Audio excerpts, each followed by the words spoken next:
All right, that should be us live. Welcome, everybody. Welcome, welcome. I'm Eric Edmeades, and I will be the host of this masterclass. And I'm really, really excited to see you guys here. I've been looking in the chat. I mean, we've got people from everywhere. One of my favorite things about being able to do this kind of communication these days is that it's green. I mean, nobody had to log any air miles to come out to this masterclass. So, hey, live events have their place. I certainly like doing that as well, but it's nice to be able to reach so many of you in so many different places. And check it out. We have somebody from Edmonton, which meant that I didn't have to go to Edmonton when it's minus 30 there. So, I mean, how perfect. Hey, Kelly, good to have you here. And all right, so let's jump in with what today is all about and what you can get from it and how you can get the most out of it. So in essence, this masterclass is about really developing a career as a speaker, how to have a fulfilling, and I mean emotionally and financially fulfilling career as a speaker. And I'm coming to this topic from the position of a person who was never comfortable with public speaking when I was younger. And not only was I not comfortable with it, but I was decidedly uncomfortable with it. So I had to go through an incredible journey that went from overcoming my fears and then to, developing some level of comfort, and then to actually working on the skills. And then beyond working on the skills, working on the business of it. And that's another flavor entirely. And we'll touch on all of those things today. And so in essence, what I want you to know is that wherever you are on the journey, whether you are currently suffering with absolute anxiety and terror about public speaking, or whether you are already super comfortable with it and you're looking for refinements, wherever you are on the journey, I've been somewhere on that journey with you. And so I think you're going to get a lot of value out of this experience. Now, in order for you to get a lot of value out of the experience, one of the things that I want to share with you that I share at just about every workshop I do is some key principles to help you get the most out of this experience. Any of you who have been to my live events or my online workshops in the past, you will know that one of the things that's absolutely key to me is that people actually take things away and take action and do stuff. I'm not interested. It wouldn't be worth it to me to simply run workshops just so people can listen and develop some nice theories and then go back to their life and do things exactly the way they did before. So with that in mind, I'm going to do my bit to make this as engaging and powerful and effective for you as possible. And then your bit is this.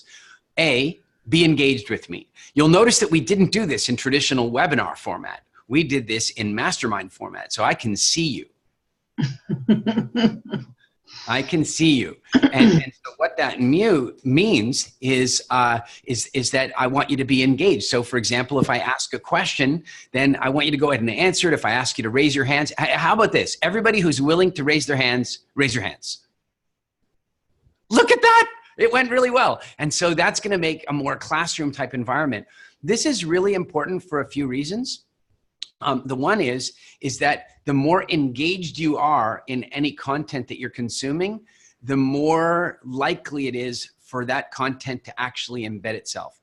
How many of you have ever found yourself scrolling through, say Netflix, and you find yourself watching a movie or a show and you get like half an hour into it and you're like, oh my God, I think I've watched this before. Anybody ever have that experience? Right? That's because you weren't really engaged in the content. If you were truly engaged in the content, and you've had other shows where you would never, from the poster that you've seen it before, and that's because the content really engaged you. So one of the ways for you to be engaged is actually respond. So one of the ways of responding is to raise your hand or nod or allow your face to emote. You can do that. You can allow it to emote because look, you do this anyway. I've seen people watching their screens, like watching a movie on their phone in the airport, and they smile and they emote and stuff. Well, you can do that here as well. The other thing you can do is talk in the chat. You can talk in there and you can answer questions. So for example, I might ask a question like, where are you guys all from? I know many of you have already answered that, but you can just go ahead and flood the chat with information as to where you are from. And another way for you to be engaged is to ask questions. So at the tail end of this, we will be doing open Q&A. And frankly, the experience that I've had from people is they say, wow, I got a ton of great content, but it was the Q&A that really unlocked some stuff for me. And so I'll be answering anything you ask me preferably related to speaking this time around, but anything you ask me, I'll do the best I can to come up with a great answer for it. So engagement is absolutely going to be key. We're even going to bribe you for a little engagement. We've got some Business Freedom water bottles that we're going to give away at the end. We'll announce that, and it'll be based on your level of engagement. That's how we'll choose how we give those away. By the way, they're awesome bottles. They're first of all, they look very cool. And secondly, they keep your water cold. And thirdly, they stop you needing to consume plastic to carry your water around. So there you go. All right, so that's where we're at. And I want to be clear, just to make sure that you showed up at the right webinar. I mean, if you came here for the Real Estate Investing Summit, you're at the wrong webinar.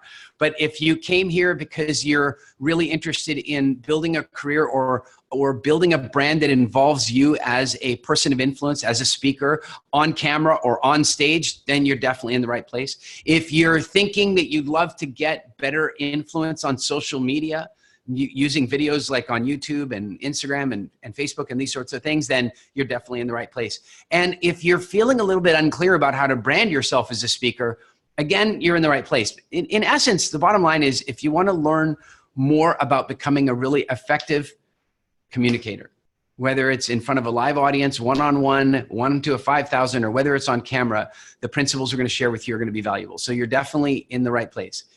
We're going to talk a lot about how the industry works, because there's many different models of being a speaker. We're going to talk about how the industry works and what are some of the things you can do to make sure you navigate your way through that. We're going to talk about really how you get booked as a speaker, and by the way, what's more important than getting booked in a sense is getting rebooked. And we'll talk about how to make that happen. And we're going to talk about how to build a speaking community around you. That's a very key, important part of becoming a speaker, because frankly, life on the road as a speaker can be a little bit lonely. And that means having a great community of other people that are traveling that road with you is really great, because first of all, hey, you get to see them and be in places with them at the same time, but also it means that you can help each other grow your businesses. And that's a really key part of being an effective speaker. We're also going to work on how to build your stories and your brand. We're going to talk about what stories are, how you might use them, and then how you might choose the stories you're going to use based on the overall brand promise that you're trying to create for who you are. I find this to be a fascinating topic, because if any of you know me very well, you'll know that I have a somewhat confusing representation on brand, because I like to speak about so many things. And I'll discuss how I've navigated that and how you could probably do a better job of it than I have by being a little bit focused on the mission that you're particularly interested in. And then, of course, we'll talk about how to find the stages that you want to be on and earn money as a speaker, because there's many different models of that. You can get paid to speak, you can run your own workshops and sell tickets to them, you can go to workshops where you're paid to sell things, and there's lots of different ways to make money as a speaker. So these are some of the things we'll cover today. Does this sound good so far? All right, cool. Just some logistics around the way the call is going to work. We are going to run for about 90 minutes. And then we're going to do the open Q&A afterward. The way the Q&A will work is I'll definitely take some live interactive Q&A at the time. But if you have questions in the meantime, then I suggest, hey, pop them in here, and the team will aggregate them and put them in a little document that I have on the left screen over here, so that I'll be able to run through those questions for you. So if you have questions as I'm going along, rather than attempting to distract me to answer the question right away, write the question in the chat. My team will grab it and aggregate the questions. That way also probably stop me from answering the same questions twice. So, all right. Now, the next thing about it is that you have a workbook that hopefully you downloaded, or you've got it on your screen. Hopefully you download it, because we're going to want you to do some writing in there, but you don't have to write in the workbook. You can equally write in your journal. So there's different spots during this masterclass where I'll stop and I'll get you to think. And I find that often people think better when they write their thoughts.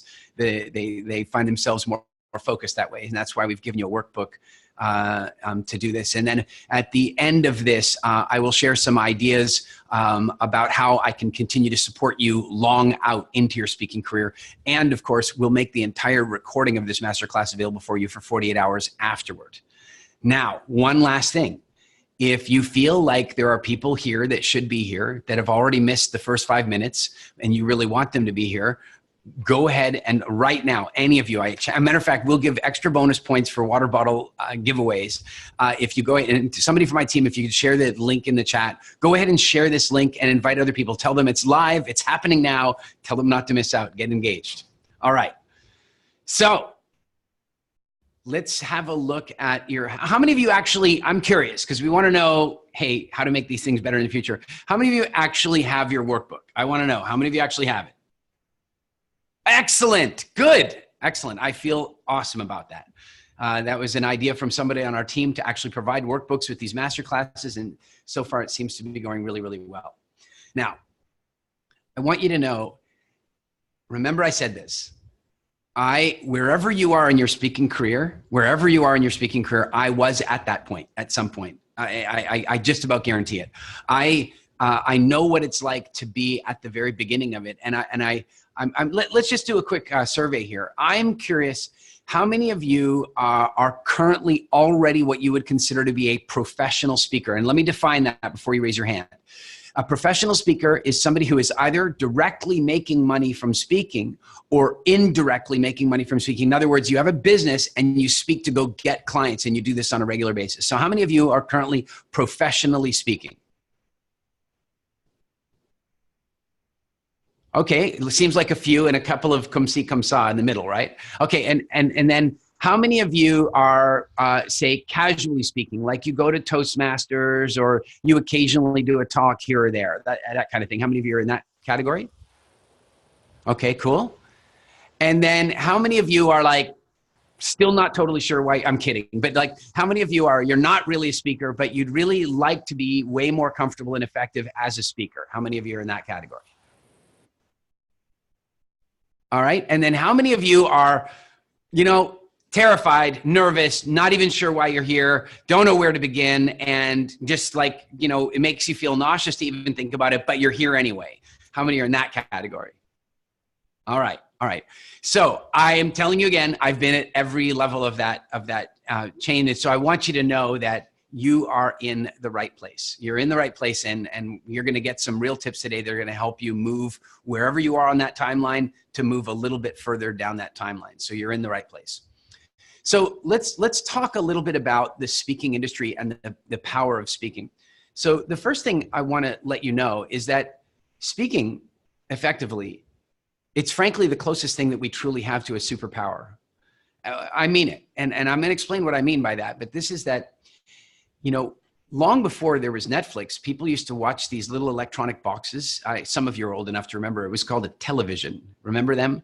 And long before they had those little electronic television boxes, they had radios, and people sat around and listened to the radio. No kidding, families gathered the chairs around and listened to the radio. But when I say long before, the fact of the matter is all of that happened in the last 30 seconds of human history, because for the previous hundreds of thousands of years, arguably maybe even a couple of million years, people sat around the fire and they learned around the fire. Now, the very best way for people to learn is by doing something. But, if you're 3 years old, you can't really go hunting. So the best way for you to learn about hunting before you're old enough to go is to listen to stories about hunting, because then you do in your mind. And so for hundreds of thousands of years, we have received a huge amount of the content that we've meant to learn in our life through stories that have been put into us. And so our brain, it's basically built on that operating system. We really like stories. They're engaging for us. They help us to bring the content in. And when they're told really well, they help the content to stay in. And the other thing that happens is that when somebody is an effective storyteller, they create a magnetic attraction. They create a magnetic attraction that we call the stage effect. And the stage effect is a very powerful and almost unnatural, but except that it's completely natural, type of attraction that somebody creates when they stand on stage, put themselves at risk, and share valuable content. In fact, you could almost do it like this. The better quality their presentation is, which means that it's engaging and valuable, plus the size of the audience equals the amount of attraction they create. So if somebody's doing a pretty good conversation with 50 people watching, they create one level of attraction. But if they're doing an incredible presentation in front of 50 people, they create another level of attraction. And if they're doing an incredible presentation in front of 5,000 people, they create another level of attraction. Does this make sense to you all? This is very much the principle on why a nightclub will make people line up outside, even though there's nobody inside the nightclub yet, because the lineup is what's creating the attraction. Well, the audience, or in social media terms, the number of views, right? That's the audience, is creating a level of attraction. And if you doubt this at all, how many times have you had this situation? Somebody sends you a video, you look down, it's only had about 30 views, not interested. But if it's had 3.4 million views, suddenly you're interested. If it's had 33 million views, suddenly you're interested. The size of the audience indicates to you that you should be paying attention. And so this is one of the reasons that speaking is such an incredible superpower, because if you're, by the way, I'm curious, how many of you consider yourself to be rather more introverted than extroverted? I'm curious. How many? Okay, so for those of you who are a little more introverted, this is like the ultimate life skill. Because if you're like me, I don't like going off to a conference and meeting all kinds of strange people. Just not interesting for me to walk up and but if I walk on stage and I give a really good presentation and I create attraction, then I'm not going to need to meet anybody, because they're going to come and meet me. And this skill has completely changed my life just on that one basis. Now, the other thing about being a speaker, quite aside from just that, is that it's the ultimate portable business, isn't it? I mean, it's something you can do anywhere. Matter of fact, I'm sitting at home right now. I'm doing it right now. I'm here in my house. And I'm able to do this live when I travel around the world. I'm able to do this from where I am. What it means is that my business, my income is separate from my geography. And I got to tell you something. I don't care what country you live in these days. These days, having your income separate from your geography is pretty cool. It just is. It's very nice to be able to say one day, you know what, I'd like to go live in Bali. How many of you would just love to maybe go live in Bali for a year? Anybody up for a year in Bali? Right. Well, that's one of the great advantages of becoming a speaker, author, a person of influence, because your value is you. And so your value is wherever you are. And so it's an incredibly interesting career from that perspective, because it's portable and it travels with you.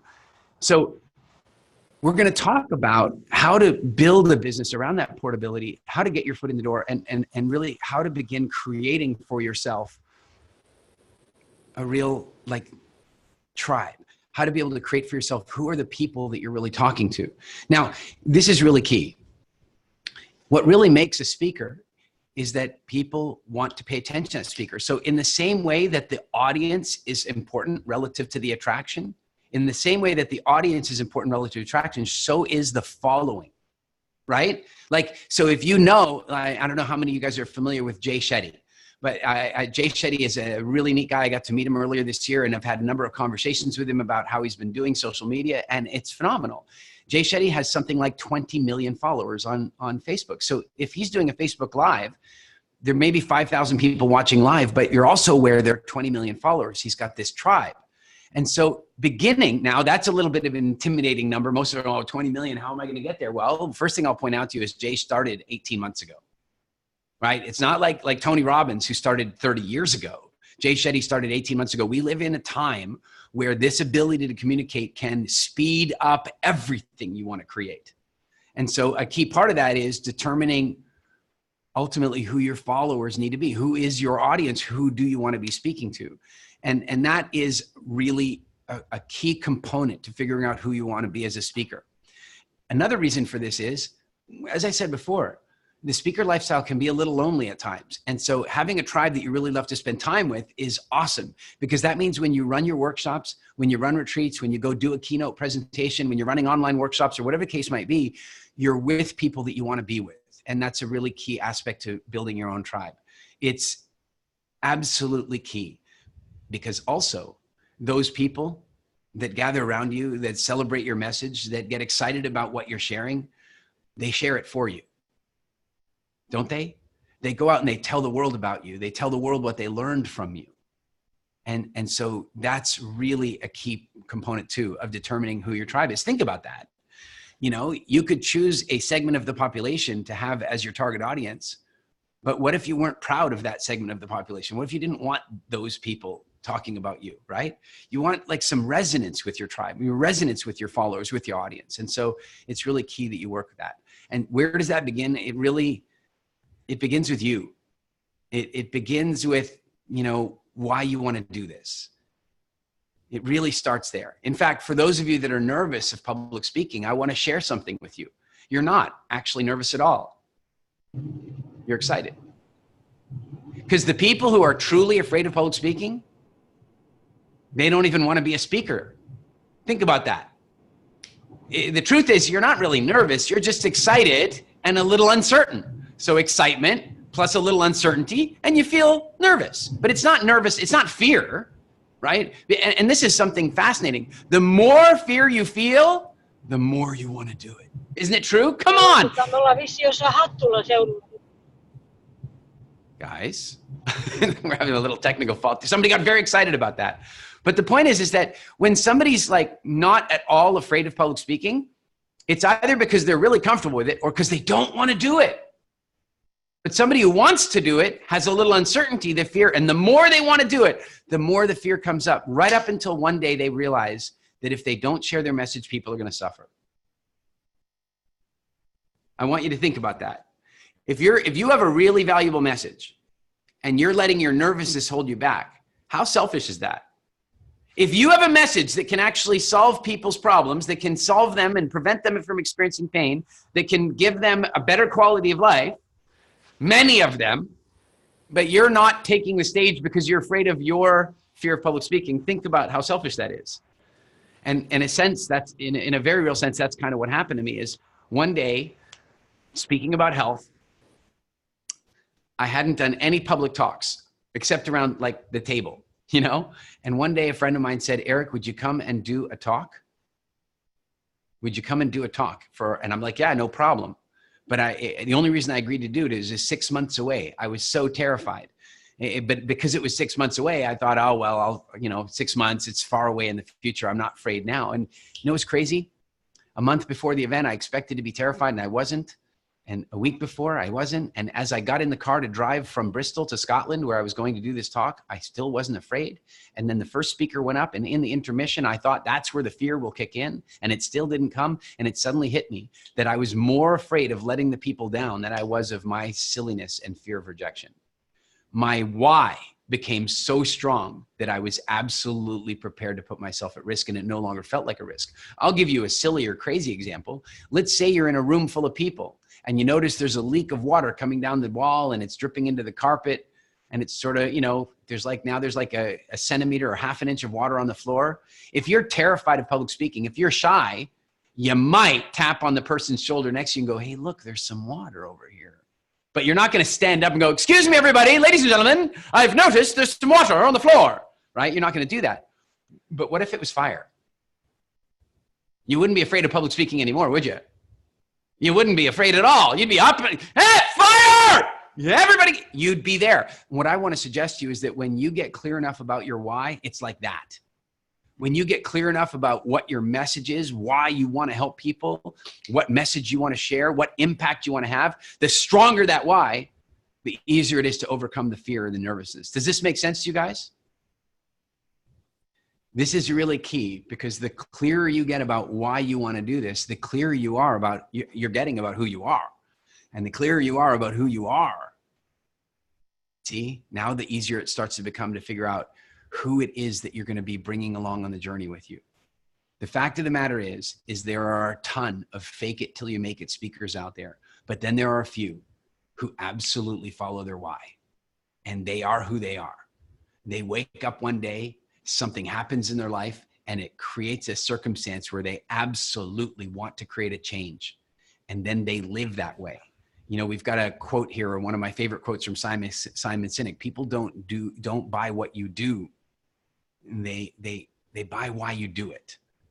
And this is a really key thing. If you take a look at somebody like Michelle Obama, look, irrespective of your politics, this is clearly a woman who cares a great deal about the rights of girls and the rights of women to be equally educated, to have equal opportunities in employment, and to be freed from slavery and all this kind of stuff. It's a massive burning why for her. You don't question it. You just know that it is. Jerry Seinfeld, he from a very young age just absolutely got off on making people laugh. It was what, excuse me. It's what juiced him. It's what made him operate. And that's clearly, I think, affected his direction and his career and the type of speaking that he does. And so what is your why? What is that about? What is it that you really want to be talking about? So what I'd love you to do is I want you to just take a minute and I want you to think about your why. If you were to achieve everything that you wanted to achieve as a speaker, what would the impact of that be on other people, on you? And what I'd love for you to do is open up your workbook, and there's a page right in there where you could just write a little bit about what is your why. Now, remember, I believe that first, your why should be about you. So I'm happy for you to get a little selfish. Here are some really great whys. How many of you would like to fly routinely in business class and have other people pay for it? Anybody up for that? Anybody? That happens to me all the time. I like that. I'm up for that as a why. And so when you talk about your why about becoming a speaker, I think the first thing you should do is think about the why for you. And maybe that sounds selfish to some of you, and maybe it is. But I'm going to go with the very best personal development advice you ever received. You didn't buy it on DVD. You didn't sign up for a masterclass. You didn't go to a week-long workshop. You didn't walk on fire with Tony Robbins. The very best personal development advice you ever got, you got on a plane when they came on and said, in case of a cabin depressurization, please put your own oxygen mask on before you help others. That's it. The best personal development advice you'll ever get. And so the first why I want you to think about is what's in it for you. And then I want you to think about the bigger why. The bigger why that drives you to want to do these things. Now, I know some of you, you're like, oh, but Eric, it's not really for me. I just want to go do this for other people. That's fine. I just want you to benefit too. So take a few minutes. And if any of you want to share it here in the chat as well, that'd be great. But just take a couple of minutes, and in your workbook, just take a couple of notes about what your why is. And I will give you a couple of minutes to make that happen. Go for it.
Now, as we I'm going to give you another minute here, but here's what I want you to do. I want you to go further. What I mean by further is, one day, long before WildFit started to take off the way it has, for many of you might know that WildFit is a company I started about 5 years ago, and it's just growing really beautifully all over the world. And long before I really launched it in a big way, I was talking to a group of clients at our Business Freedom Experience, a 5-day business school program that I run. And the students asked me at some point, we were talking about getting clear about your goals. And one of the things I'd shared with them is that people are much more likely to invest or want to work with you if they feel like you have really big goals.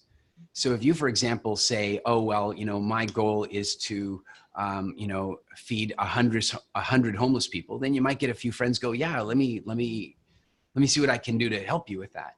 But if you do like Tony Robbins did, and he stood up and he said, we're going to feed 100 million homeless people, right? Like 100 million people in need. Suddenly that's a really big number, which by the way, as of today, he upgraded to 1 billion because they crossed the 100 million mark, right? And so when the number's really big, people get really excited about that. And so what I want you to do is to think about that, because what happened in my case was, after sharing this with the students did this thing that I hate when students do to me, but they took my stuff and gave it back to me. And they go, well, Eric, we've noticed this WildFit thing seems like a bit of a hobby to you, but you seem pretty passionate about it. How many lives do you want to improve? And I hadn't really thought about it before. And then my deeper self, my higher self, answered on my behalf and said, I want to radically improve the quality of life of 1 billion people on earth by improving their relationship with food. And the audience stood up and gave me a standing ovation because of the magnitude of it. And so here's the thing I want you to know. You have already achieved impossible things. Isn't it true? Come on. How many of you have achieved things that the younger you thought was impossible, completely impossible? All right. So when did you give up on that? Right? Don't we at some point, we get old. Oh, no, that's impossible. Wait a minute. When you were a kid, impossible was nothing. So what is impossible now? It's still nothing. Impossible is a frame of belief in the current moment. And all it takes is a little bit of a shift, and suddenly what was impossible becomes possible. So now what I want you to think about is, if the impossible was possible for you, why do this? What is the magnitude of the maximum impact you could really have if everything lined up really well one day? If one day you got the call from Oprah, or you got the call from a major network, or Netflix called you and said, we need to have a series, like what could happen? What is the major why? If you could really get your message out there to the maximum number of people, what's the impact that you would like to have? I'm going to give you another 90 seconds.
All right.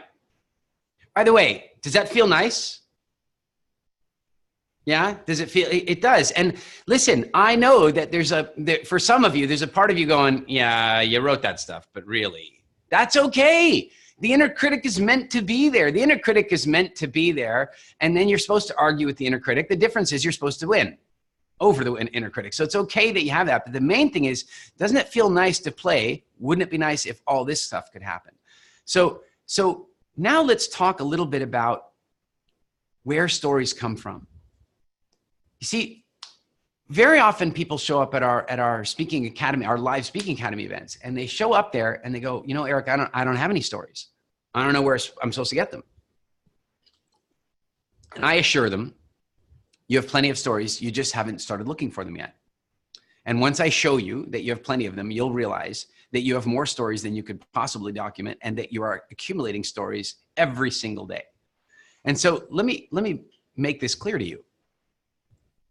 Any experience you have had that resulted in an emotional response is a story. Isn't it? Any experience you've ever had that resulted in an emotional response was a story. Now, doesn't mean it was a useful story. It doesn't mean it's a story you'd ever use on stage, but it's a starting point. Now, what I like to do once I've noticed that I'm living in some kind of a story is I very much like to catalog them and write them down, because by keeping them in a story journal, I'm not trusting my memory with them. Now, guys, like how many of you have ever had a really, you've remembered something, or there's this great joke or a story or a great idea. You were driving along in the car, you had the idea, and then 15 minutes later, you go back to think about, and it's gone. Anybody had this? Look, notice, young people, it's not just us with the gray hair that are raising our hands. It's all of us. This is not a senior thing. This is a thing. And so your memory isn't designed to store meandering thoughts that you've had. It's meant to store experiences that have had deep and intensive emotional experiences. So you remembering a story isn't good enough. You've got to document it, write it down. So you put it in your story journal. And by the way, I don't recommend writing out the story properly. I saw somebody already, I'm sure it'll come up in the Q&A, but like, should we write our entire talks out word for word? No, never do that. Not ever. 2 reasons. One is that you will end up sounding like you wrote it all down. You've all heard the speaker that does that. Good evening, ladies and gentlemen. Today, I'll be giving you a presentation that I carefully constructed and wrote down earlier in my hotel room. You'll be able to notice that because every sentence I speak will be complete. The punctuation will be clear. And I will continue to speak in these complete, nobody talks like that, right? But when you write your stories out, you pre-frame yourself to speak the way you wrote it. The other thing is that when you write it out, you start asking your mind to remember the words and punctuation, not the story. By the way, how much harder, I want you to think about this. How many of you have a story about the first time you did something, maybe it involved somebody else, and you were a little bit nervous about it, and it was scary, and you didn't know how the other person was going to react, and you didn't know how any of it was going to go? How many of you have an experience like that in your life? It's easy to remember it, yes? But if I asked you to write a 1,000-word essay, how hard would it be to remember the 1,000 words in the correct order compared to just remembering the experience? Do you understand the problem? Most of you at some point in time, and all the people out there, they go, oh, I'm afraid of public speaking sometimes because I'm afraid I'm going to forget what I had to say. Yeah, because you're trying to remember 1,000 words instead of one picture. So no, we don't write the story out. We write bullet points just to remind us of the key influences of the story. The key, where was I? Who was I with? Roughly what happened? What was the weather like that day? We write out the bullet points so that in a glance moment, we can open up our story journal and then we can very quickly recall the story. Does this make sense to you guys? Now, here's the other thing. Here's a triple bonus of being a speaker. You begin to realize that as the speaker, you're living in a movie and you're the star of the movie. Everybody else is supporting actors. So right now, I am in your movie. I'm a supporting actor in your movie, right? And everything that's happening around you is a story. And what's really crazy is that while you aren't the one writing the ultimate script, like the things that are happening around you, you are the director that's telling the actor what to do with that stuff. And so here's one of the crazy things. Once you begin to realize that you are a story inventory keeper, that you're constantly trying to collect stories that you can use on stage, you're going to notice that something happens to you and it's not like pleasant, right? You're not liking it. And then you're going to go, yeah, but I might want to share this story one day. So how do I want it to end? And you're going to end the story better simply because you become a speaker. If you want to know why so many speakers seem to live really fun and cool lives, it's because being a storyteller makes you accountable. I'm going to give you a crazy example. A couple of weeks ago, I organized my wife, Elise, her birthday is on December 31st. And so I organized a really special trip for her where we were going to fly from home to San Diego. We were going to go to a really cool New Year's Eve party with some very cool friends of ours. Then we were going to go hang out with some more cool friends of ours. Then we were going to go to drive up to Los Angeles and have dinner with a super, super good friend of ours, a super famous actress and a really great friend of ours. And then we're going to fly home all in like 48 hours. It's going to be a special trip. And as we get out there, we get to the plane and our plane is delayed. So we know that our connection is going to be tight. We get to Newark Airport. Now, if any of you have been to Newark Airport, it makes me wonder why America calls itself a first world country, because I've been to Newark Airport and I've also been to Changi Airport in Singapore, and that makes me think that Newark is not a first world country airport. It's difficult sometimes in there. And you know what?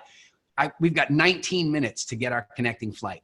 And if we miss the connecting flight, let me tell you the impact of this. First of all, we only have a 40-hour trip. So if we miss this flight and we end up It ruins the whole trip. Secondly, we had lie flat beds flying from Newark to San Diego. We don't want to miss this flight. But 19 minutes. Now I have global entry. So I send Elise and she goes off. It's her idea. She goes, I'll go to the gate. You clear the bags through customs because you've got global entry. It'll be faster. So I do all that. And then I clear the bags and I'm going to make it. I'm going to make it. I get to the place where I have to drop the bags off and I hand the bags over to the guy. He has to scan them and put them on the belt. He scans them and they come up red and he goes, no, not loading them.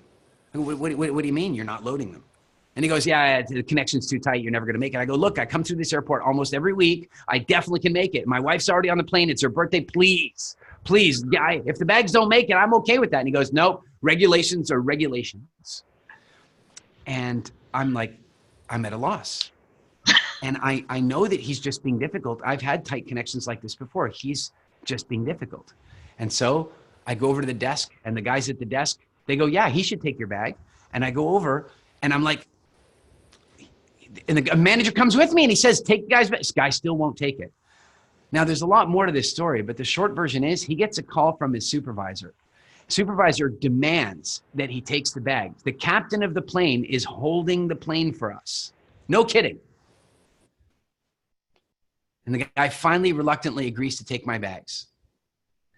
And I am so angry with him that all I want to do is I want to say something like, I told you so, you little, whatever. I just wanted to. But you know what though? I was in a story. And I have to control how the story is going to end.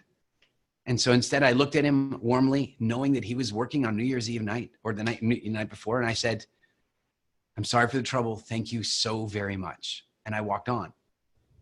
And I got to tell you, the me of 10 years ago would never have done. I would have been indignant and difficult. So I want you to know that you are a story collector. And if you're in an event that is causing you an emotion, positive or negative, you are in a story. And now you have the ability to determine how the story is going to end. You can't control necessarily the external stuff, but you can control your response.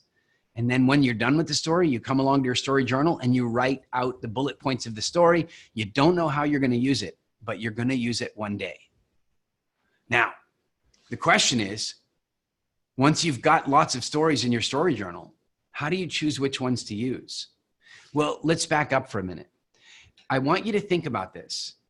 When you have a journal full of stories and somebody spontaneously says, Sandra, Chris, Lucas, Phyllis, can you go on stage right now? I need you to go on stage right now. The other speaker didn't make it.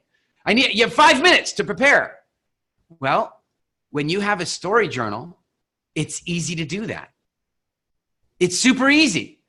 You just take a look and go, well, they want me to be on stage for 15 minutes. I go through my story journal. There are 5 stories I can tell, 3 minutes each, and boom. I'm oversimplifying it right now, but it actually is that simple.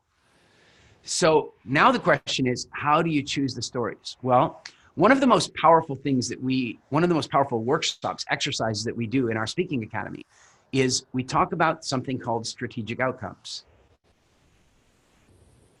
We talk about strategic outcomes because what's happening when you're deciding about your story is you're making a decision about, hey, what ultimately do I want to achieve when I'm here on stage?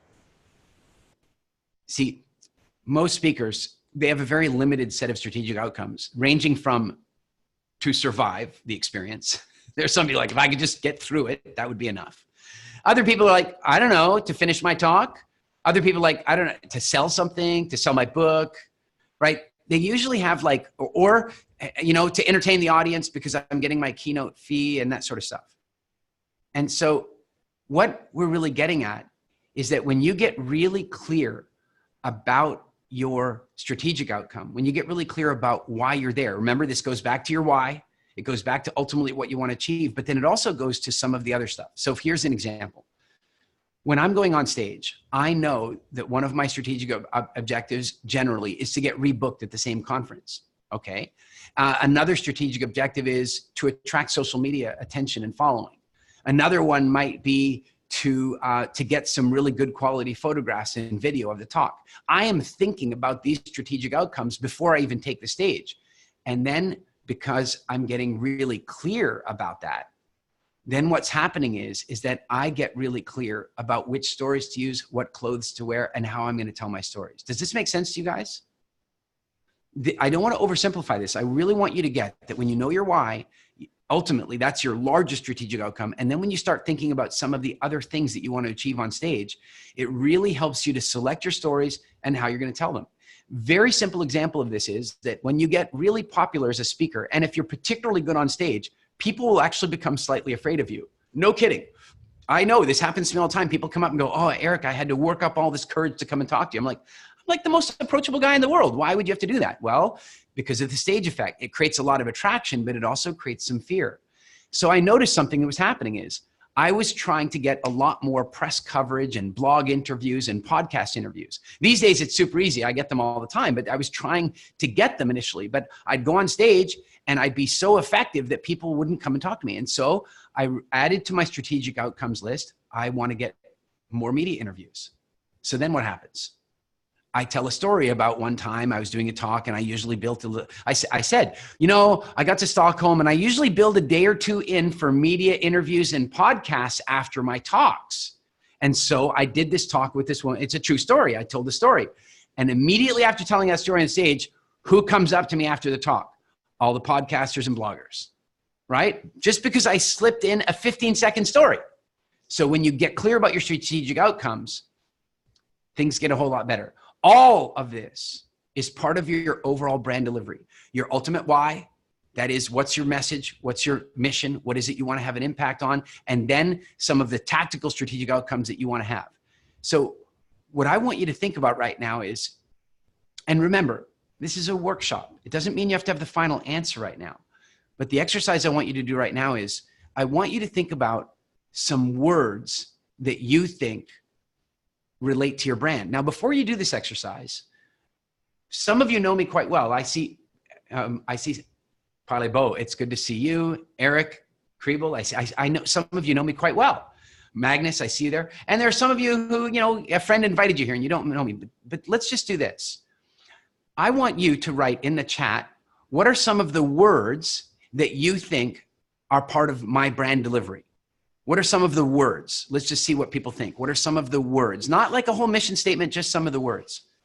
Family, freedom, inspiration, authentic, fun, storytelling, inclusive, humanist, approachable, fun, authentic, energy. There you go. You can see a bit of a frequency. You see the word freedom coming up quite often. You see the word authentic coming up quite often. You see the word family coming up quite often. These things are key within the brand delivery that I've been creating. So now I want you to do the same exercise for you. You're going to do the same exercise. So get your workbook out. And what you're going to do is you're going to write down, 5 or 10 words that you believe are a frequency match for who you are and your brand delivery. Go ahead and do it now.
All right.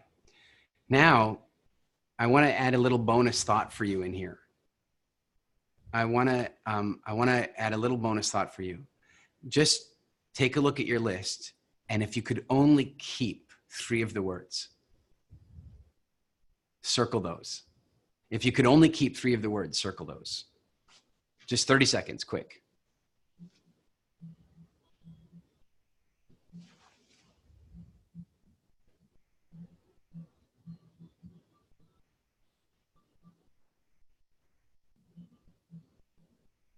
All right. That's excellent. Now, why does this matter? This matters because it sets the tone for all of your communication. What I want you to think about from now onwards when you post on social media is, are these words represented? Are they represented? Are your social media posts a frequency match for the brand that you're trying to build? We had a meeting about 1.5 years ago trying to figure out what was the brand, the ultimate brand word, the single brand word for WildFit. I think many of you now know what it is, either because you've heard it from me or you just can tell. But ultimately, we sat down and we determined that where Coca-Cola feels like they own happiness and Harley-Davidson owns irreverence, we wanted to know, hey, what does WildFit stand for? And of course, what we determined is that one of the key brand promises of WildFit was freedom. Freedom to eat what you want, when you want to eat it, because you want to eat the right stuff. No kidding. The very next morning, we by the way, this meeting was held with Andrea, who's running WildFit, and Jeffrey Perlman, who's one of the founders of Zumba, just one of the most successful fitness brands in the history of the world. People actually tattoo the Zumba logo on themselves. So he knows a thing or two about brand delivery. And so that evening we had that meeting, and the very next morning we sat in the cafeteria, and a man walked up to me and thanked me. He walked up and he goes, "You're Eric from WildFit." I go, "Yeah." And he goes, "I just want to thank you." And we said, "What for?" And he said, "For my freedom." It couldn't have been set up any better. But once we recognized that that was the way it was, we started changing the way we coached. We started changing the way we marketed, because freedom had to become clear all the way through the way that we communicated with people. As an example, in the WildFit Challenge, if you did version 1 of it, you would remember that we used to have Enhancement Friday. Like, we'd announce enhancements on Friday, but now we talk about Freedom Friday, because this is the day you become free of this thing, right? It changed our brand delivery. So when you go on social media, what I really want you to think about is social media is today's version of the ultimate business card. And I want you to be you. So the clearer you are about you and the brand delivery that you want to create, the easier it is for you to be yourself on social media. So avoid some of the typical mistakes that you see on social media where people try to pretend to be something they're not. One of the things that drives me crazy is, using photographs that don't represent them. Look, we all change over time. I know I can't help that there are pictures of me online from 20 years ago. That's fine. I don't use them in my present day marketing though, because the last thing I want to do is show up at a meeting to go, oh, hi, and I've seen this frequently. So in the same way you wouldn't use a false picture of yourself, and you shouldn't use a false, look, you can have a picture, it's the best possible version of you. But if you're not showing up that way in life, then that's going to create an incongruency.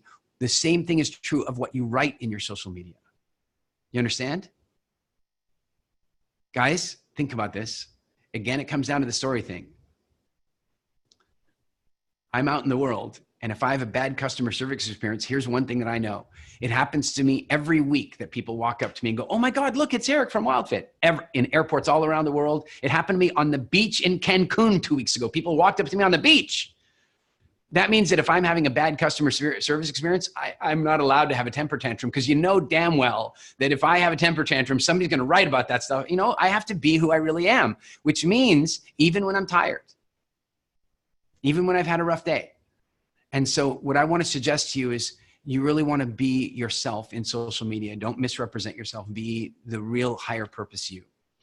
Now, with that in mind, let's talk about, think of social media as your first kind of opportunity to communicate en masse. You can communicate in written form, in photographic form, and of course in videos.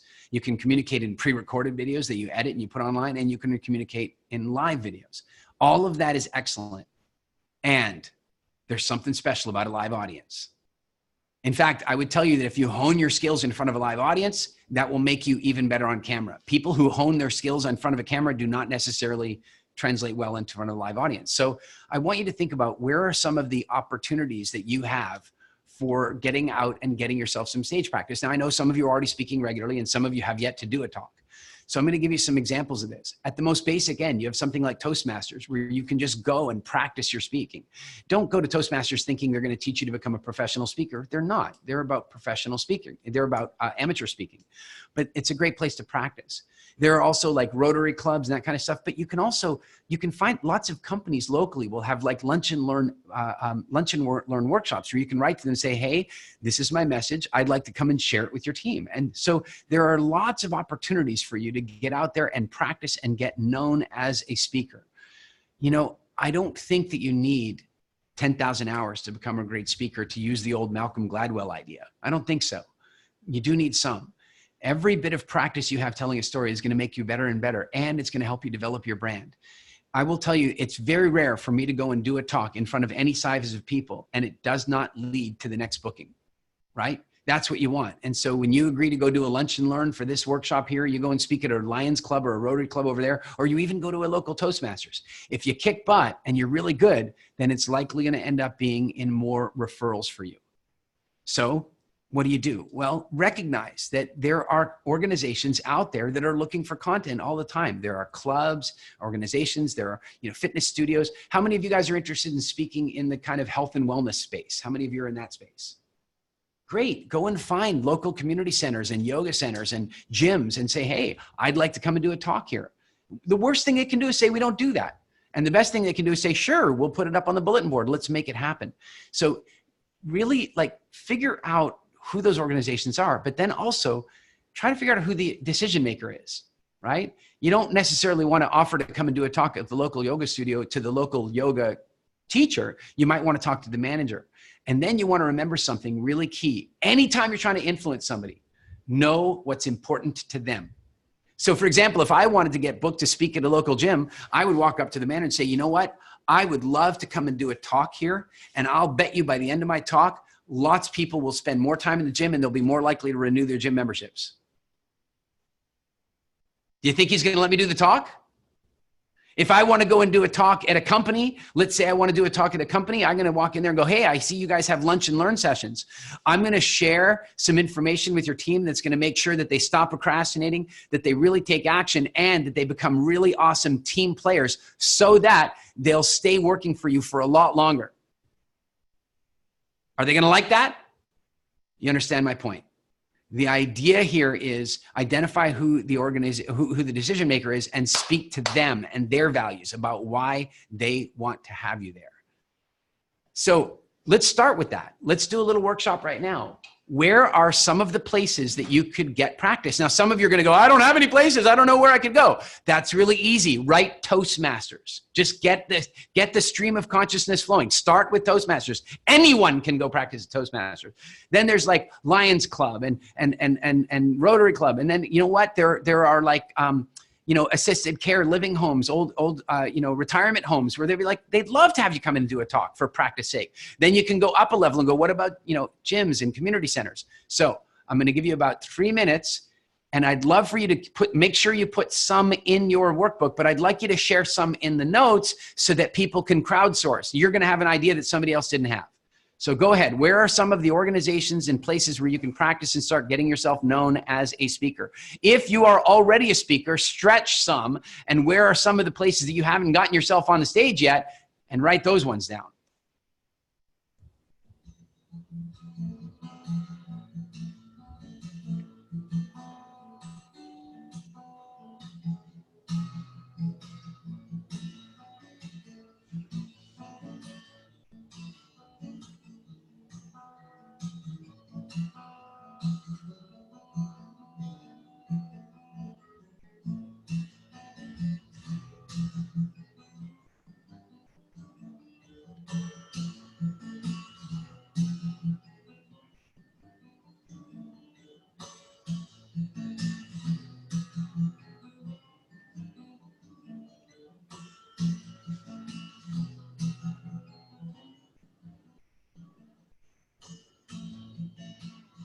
All right, now I wouldn't be any good if I didn't say what I'm about to say to you, but I want you to look at that list and I want you to decide.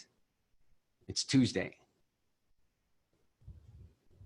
Circle one that you are absolutely going to take steps toward getting yourself booked to speak there. Just circle the one that you're going to start working on this week. It doesn't mean you have to call them this week. It means you have to start doing your research this week. So if you're starting very basic and you say, I'm going to go to Toastmasters, then you circle that and you research where your local Toastmasters club. But if you've said, hey, there's a local company here that I know does lunch and learn exercises, then you circle the name of that company and you start doing your research. Circle the one that you are going to start taking action on this week. Circle it now. If you don't know which one to circle, then just close your eyes and let the pen drop and circle the one that you touch. All right. Now, let's talk a little bit about the different types of speaking that there are, because, you know, there's like keynote speaking and there's training and there's workshop speaking and all this sort of stuff. One of the things I really like to do when I'm working with clients is, especially when I'm teaching speaking, is I like to teach the skills that translate most across everything. Does that make sense? So, you know, for example, in our speaking academy, we spend a lot of time working on very short stories. And sometimes they'll go, Eric, I want to do like a 30-minute story. And why are you making me practice with a 3-minute story? And I'm going, well, I could teach you how to tell a really compelling 30-minute story, but that would not make you good at telling 5-minute stories.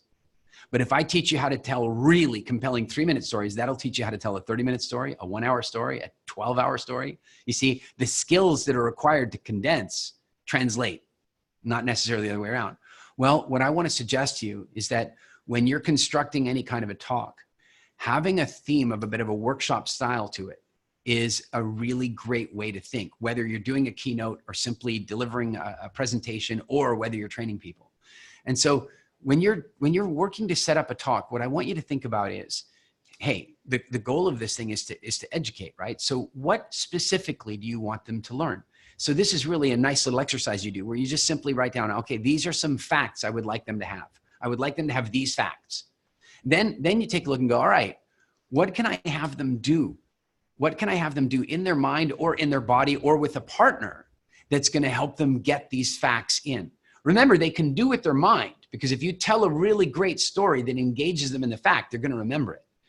And then the question is, if you're talking about now wanting to like engage them to take action with you, you maybe want them to come to a workshop of yours or to buy a book of yours or to engage you for some consulting or coaching. How many of you would like to do a talk that then engages people to come and do more business with you? Right. So the first clue to that is that you have to think to yourself, I have to give them more value in this presentation than they were expecting. You have to over deliver, right? But then when you've over delivered, what you really want to do is create an opening for them to know that you're ready to over deliver for them again. And I think what's really excellent about that is, you know, making sure that let me just think about this, is that like, if you're talking about, let's do this 2 levels. Let's say you're talking about a company.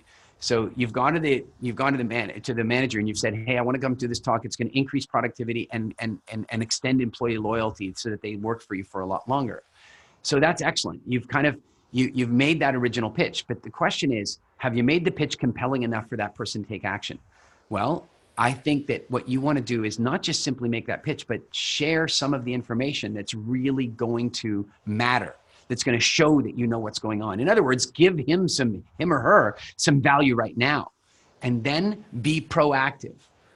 Follow up within 24 hours. You go back to them and go, hey, I'm just following up on the original conversation I had to see if you have any questions, not to see if you're going to book me, to see if you have any questions.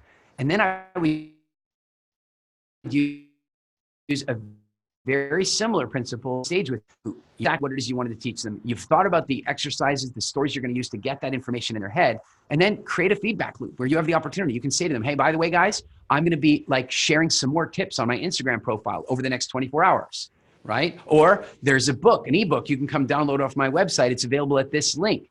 And then you can write back to them and say, hey, I'm glad you downloaded this, and you keep a level of engagement. Constantly seeking to create value for them. And when it's allowed, not every conference, it's okay for you to be pulling the emails and stuff, but when it's allowed, having a nice giveaway. Would you like a copy of my slides? Send me an email here. Would you like a copy of my ebook? Do this. If you'd like to come to a follow-up webinar for free, then submit your email here and begin building your email list, and immediately touch base with them as soon as the minute they engage with you. Boom, you're right back at them with an auto response or a custom written message that makes them feel like you're adding more value each step of the way. The key thing, as I've already said here, if you want to know like really, the real truth about getting booked and booked and booked again is deliver, deliver, deliver. If you consistently deliver more value than they're expecting, then you're going to consistently get yourself booked again and again and again. Simply be so good they can't ignore you. When you're putting together a general sort of 1 hour presentation, what I want to suggest to you is that you give some thought to some key components.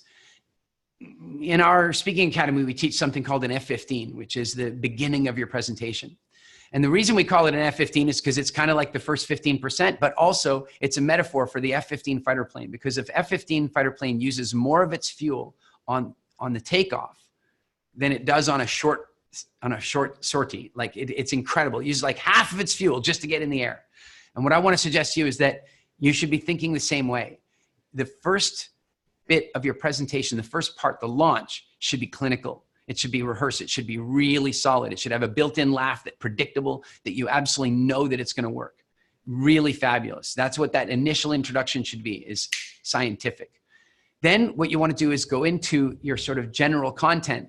And I want you to think of your content. Imagine you drew a pie chart and you could measure the pie chart based on lecture time and story time. My question is, what percentage do you think it should be? What percentage should be lecture time? What percentage do you think should be story time? Give me some comments here. What do you guys think? What percentage is information and what percentage is experience? Yeah, that's interesting. Some varying ideas, but it looks like there's a lot of consistency here around, and there's few people saying it should be 50-50. What I'm going to put to you is I think that it should be in the realm of 20 to 80 or maybe 30 to 70. It should be, the majority should be story that is anchoring in the content that you're creating. And so when you think of that middle section, it really should be peppered with engaging, entertaining stories that really help lock. Remember this, emotion is the glue that causes memories to stick. So if you give people information without any emotional experience, no memory.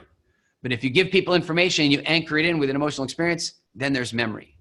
So we want to make sure we do that. Then you have to make a decision whether you want to do Q&A. Q&A is an art form. It really is. And if you would like to get good at Q&A, let me teach you one black belt skill. Are you guys ready for a total black belt skill for Q&A? Somebody asks you a question you don't know the answer to. That's what we're most afraid of in Q&A. They ask a question we just don't know the answer to, right? All right. Now, you might want to write this down. This is what you do. They've asked you a question you don't know the answer to. You write, I don't know. Just write, I don't know. I'll get back to you. That's a really good question. I don't know. But do not make anything up. Don't find yourself talking yourself into some answer that you've made up or that you're unsure of. You either say, I don't know, or you say, well, I don't know, but I have a theory. I have an idea. Or you say, I don't know, and you go find out for them and get them the answer. Or if you want to be really strategic, you go, I don't know, but I will find the answer and I will post it on my Instagram account later today. Oh, look, more followers, right? This is how you handle Q&A. First of all, be knowledgeable about your topic is how you handle Q&A. But when you don't know the answer, you just say you don't know. And the weirdest thing is once you give yourself permission to do that, Q&A will become a lot more comfortable for you. And then I highly recommend that you put a lot of focus into your L15. And that is how you're going to land the plane. And you should really know how you're going to land it, because I'll tell you that ending on time is incredibly important. You should always end your presentations on time. And so when you have a really solid L15, when you really know you're landing, it's a lot easier to land on time, to end on time. And so what should be in that landing? Well, I suggest that this is a great opportunity to connect with them, to remind them how they can get the slides or get your ebook and capture some email addresses to gain engagement, to say, hey, I'm going to stick around and answer some questions. If you're selling a book or a seminar, you're going to be over there. You say to them, great guys, this has been fantastic. I'll be over there to answer your questions. And so you use that last little bit to create more engagement online and real world so that you can do some great attraction and conversion into your business. Does this make sense to you guys? All right. So let's talk about, how much you should be charging. Anybody, how much do you think you should be charging? I'm curious. For a 1 hour presentation, how much do you think you should charge? Oh, this is tough, right? You're going to see, some good answers. Interesting. Suze, I totally understand that. But I'll tell you something. You are charging something. You're paying you. In essence, you should be getting, if you think about it, a commission because you're selling something. So you are being paid, just not a fee up front. It's a good answer. 2,000, 1,000, 5,000, 7,000. All right. So here's what I want you to know. Whatever amount you think you should be charging, it probably should be higher. All I want you to think about is, let's say you're charging $5,000, which is a number much higher than many of you have written, okay? Then I want you to think about this. Imagine that there were 1,000 people in the audience. How much value would you have to give each person in order to justify $5,000? $5. Can you give them $5 of value in an hour? How much value can you give them individually in an hour? Can you give them $1,000 worth of value in an hour? Because if you can, then you only need 10 people in the audience to justify $10,000. Like, we have to think in terms of the value that you're creating for people, not your self-worth of what you think per hour is. It blew me away the first time. I remember standing on stage once, and I made something like $50,000 in 3 hours on stage years and years ago. The first time it ever happened, I was like, oh my God, my self-esteem had a hard time with that. Like, my self-worth, I couldn't believe. But then you have to realize, when you're on stage, it's not about your dollar per hour. It's about the life experience that went into creating the information that you're sharing with them during that hour. It's about the training that you went through. It's about the investment you made in yourself. It's about the energy you poured into it. It's not just about the hour you spent with them. It's about the value they're going to get from it. And so I want you to think about the value the audience is getting. I want you to think about the value that the audience is getting. And I want you to know that when you're first starting out, that might be difficult. I saw some of you going, $100. I would rather you did it for free than charge $100. Again, it depends on the audience. But what I would rather you do is recognize that these days, especially in the North American market, the European market's a little bit different, but in the North American market, if you're charging anything less than $5,000, $6,000, $7,000, nobody will book you anyway. They just won't. It's like if somebody told you, and I've got this car you can have, it's $400. Do you want to buy that car? No. You don't want to buy that car. And so they feel the same way. If you're too cheap as a speaker, they don't want that. And so what I'd rather you do is I'd rather you think about what your price should be. And then when a company says, well, you know, what's your price? And you're not confident with that price yet, you can say, you know what? This is my first time speaking for your organization. I'm willing to discount it or waive my fee. But then you send them an invoice for the fee with a discount for the fee, because you want to get it in your mind that you are worth that fee. You want to get it in their mind that you're worth that fee. And so you went and spoke there, you invoiced them $5,000, you discounted it by $5,000, that's fine. But a year later, when they're like, you know what, we should get that person back. How much were they? They were $5,000. They gave us a really special deal last time, right? You start off by creating. You start off by creating the sense in yourself of the value. I really want you to know that it is not about how much you are earning per hour. It's about how much you are giving to how many people per hour. And so when you're standing in front of 100 people for an hour, if you're giving them ideas that are worth $100 per person, then that's $10,000 for that hour. I hope that makes sense to you. Now, there are plenty of reasons for speaking for free. Plenty of them. I speak for free frequently. I don't build my business as a keynote speaker. I do all kinds of speaking for free. Why? Well, let's go back several slides to strategic outcomes. And so when you get really clear about what your strategic outcomes are for any given talk, then it no longer necessarily has to be about the money. One of my things is I am really clear that when I get invited to speak in a country for the very first time, I know that if there's enough people in the audience, that first time is going to create the reverberations and it get me invited back to that country again and again and again. The very first time I got invited to speak in Norway, I spoke for free. I since made hundreds of thousands of dollars speaking in Norway, Sweden, Denmark, and what have you, because I did that first talk for free. Does this make sense to you all? So you get clear about what your strategic outcomes are, and then you determine, is this a premium talk that I should be making money on the front end, or is this a talk that has monetary value to me or social value to me way past any fees? And then you make a decision based on that. You're right. And then I ended up in the Netherlands. And funny enough, I ended up in the Netherlands as a result of that first talk in Norway. No kidding. All right. So what I want to get with you here is that, you know, the speaking industry is maybe the most exciting industry because, you know, like it's the one industry that's going to take a long time before they can replace you with AI. You know, there are a lot of industries where robots are coming along, and speaking is this thing where it's you, it's your identity, and it's your life experience. And it's the shortcuts you're giving to people and the ideas and the value you're creating for them. And it's an opportunity to create the most phenomenal lifestyle where you get to work when you want, where you want, you get to meet the most incredible people. I am still blown away by the doors that speaking has opened for me. You know, I've spoken on stage with people that I once thought it would be impossible to ever get to meet. I'm sitting having breakfast with Richard Branson on Necker Island one day. Why? Because I got invited to speak at a conference there. I didn't even know he was going to be there. I walked upstairs. I'm having breakfast. There's Richard. I mean, yeah, that happened because I'm a speaker. I ended up touring, as many of you know, with Tony Robbins for a year and a half. Tony Robbins had a huge impact on me as a young man. So the opportunity to travel around the world with him and learn from him directly and speak on his stage, it was phenomenal. I've also had lots of other things happen, like one day getting invited to do a tour of a studio that used to be Industrial Light and Magic. For those of you who are not geeks like me, this is the original special effects studio that made the special effects for the Star Wars movies and Indiana Jones movies and all these kind of things. And I was there on a tour. And there I was on a tour. And I watched them, you know, I was a private tour. It wasn't like with a tour guide, it was a private tour. But I watched them do an investor's pitch because they were trying to raise a bunch of money for the studio.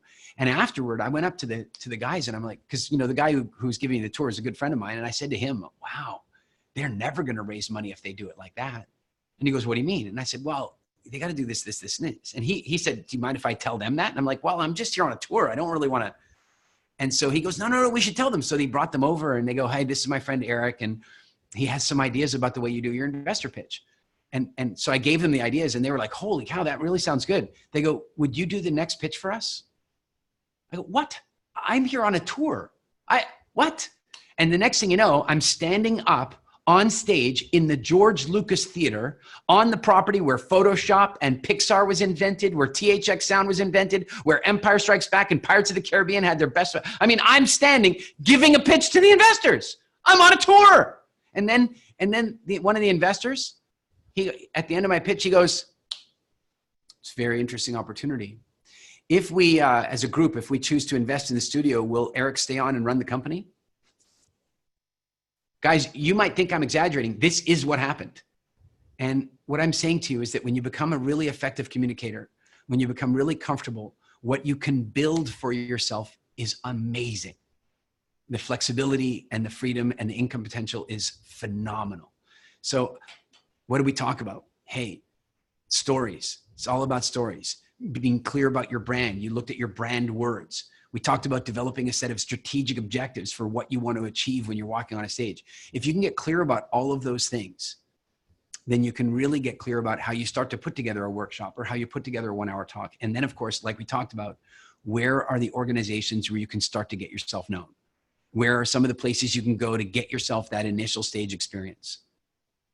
So does this sound good to you guys? All right.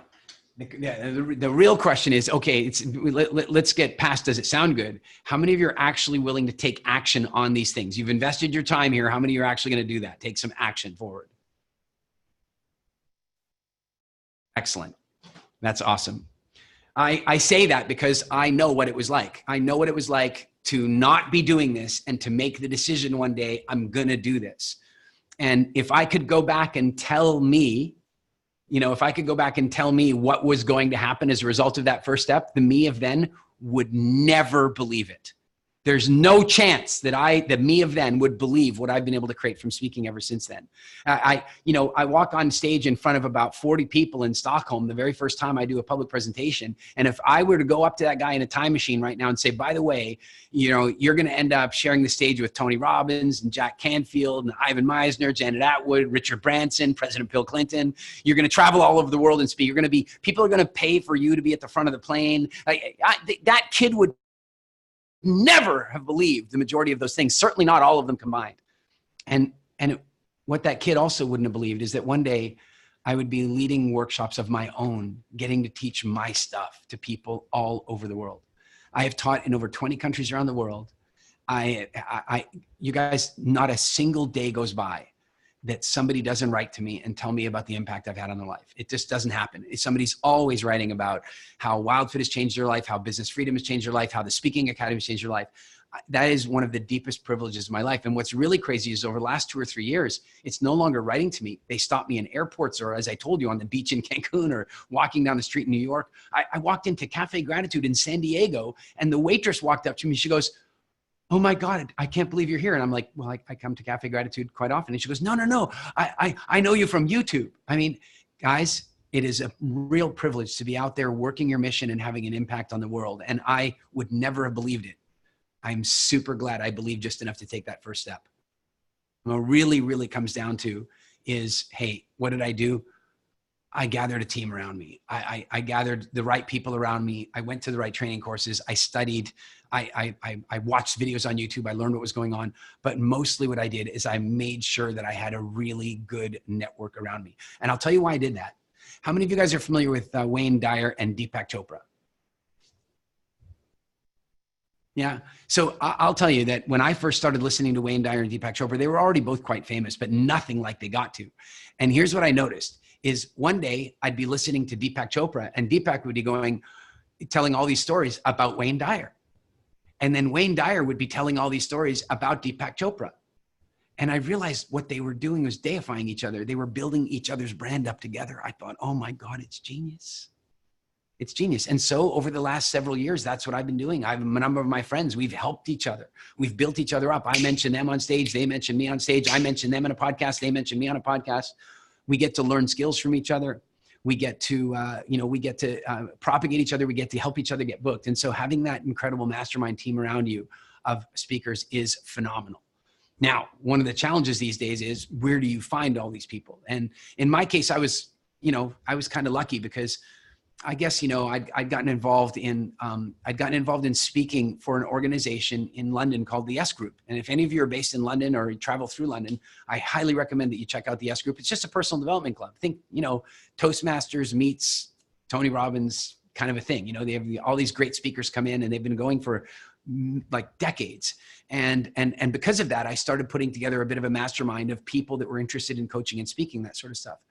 And so I highly recommend doing that. And what we started doing is we'd have people coming through our Speaking Academy, and they were like, I really would like to keep a connection with everybody. And so what I started doing is offering like a little bit of post workshop coaching sessions and that kind of stuff. And this year we decided to take it out much more formally and create a mastermind for you, to create a proper Speaking Academy mastermind that is not like, it's not a 6-month program. It is an ongoing, we've already got a couple of years worth of content pre-planned for you guys so that we can really help each other build up our brands.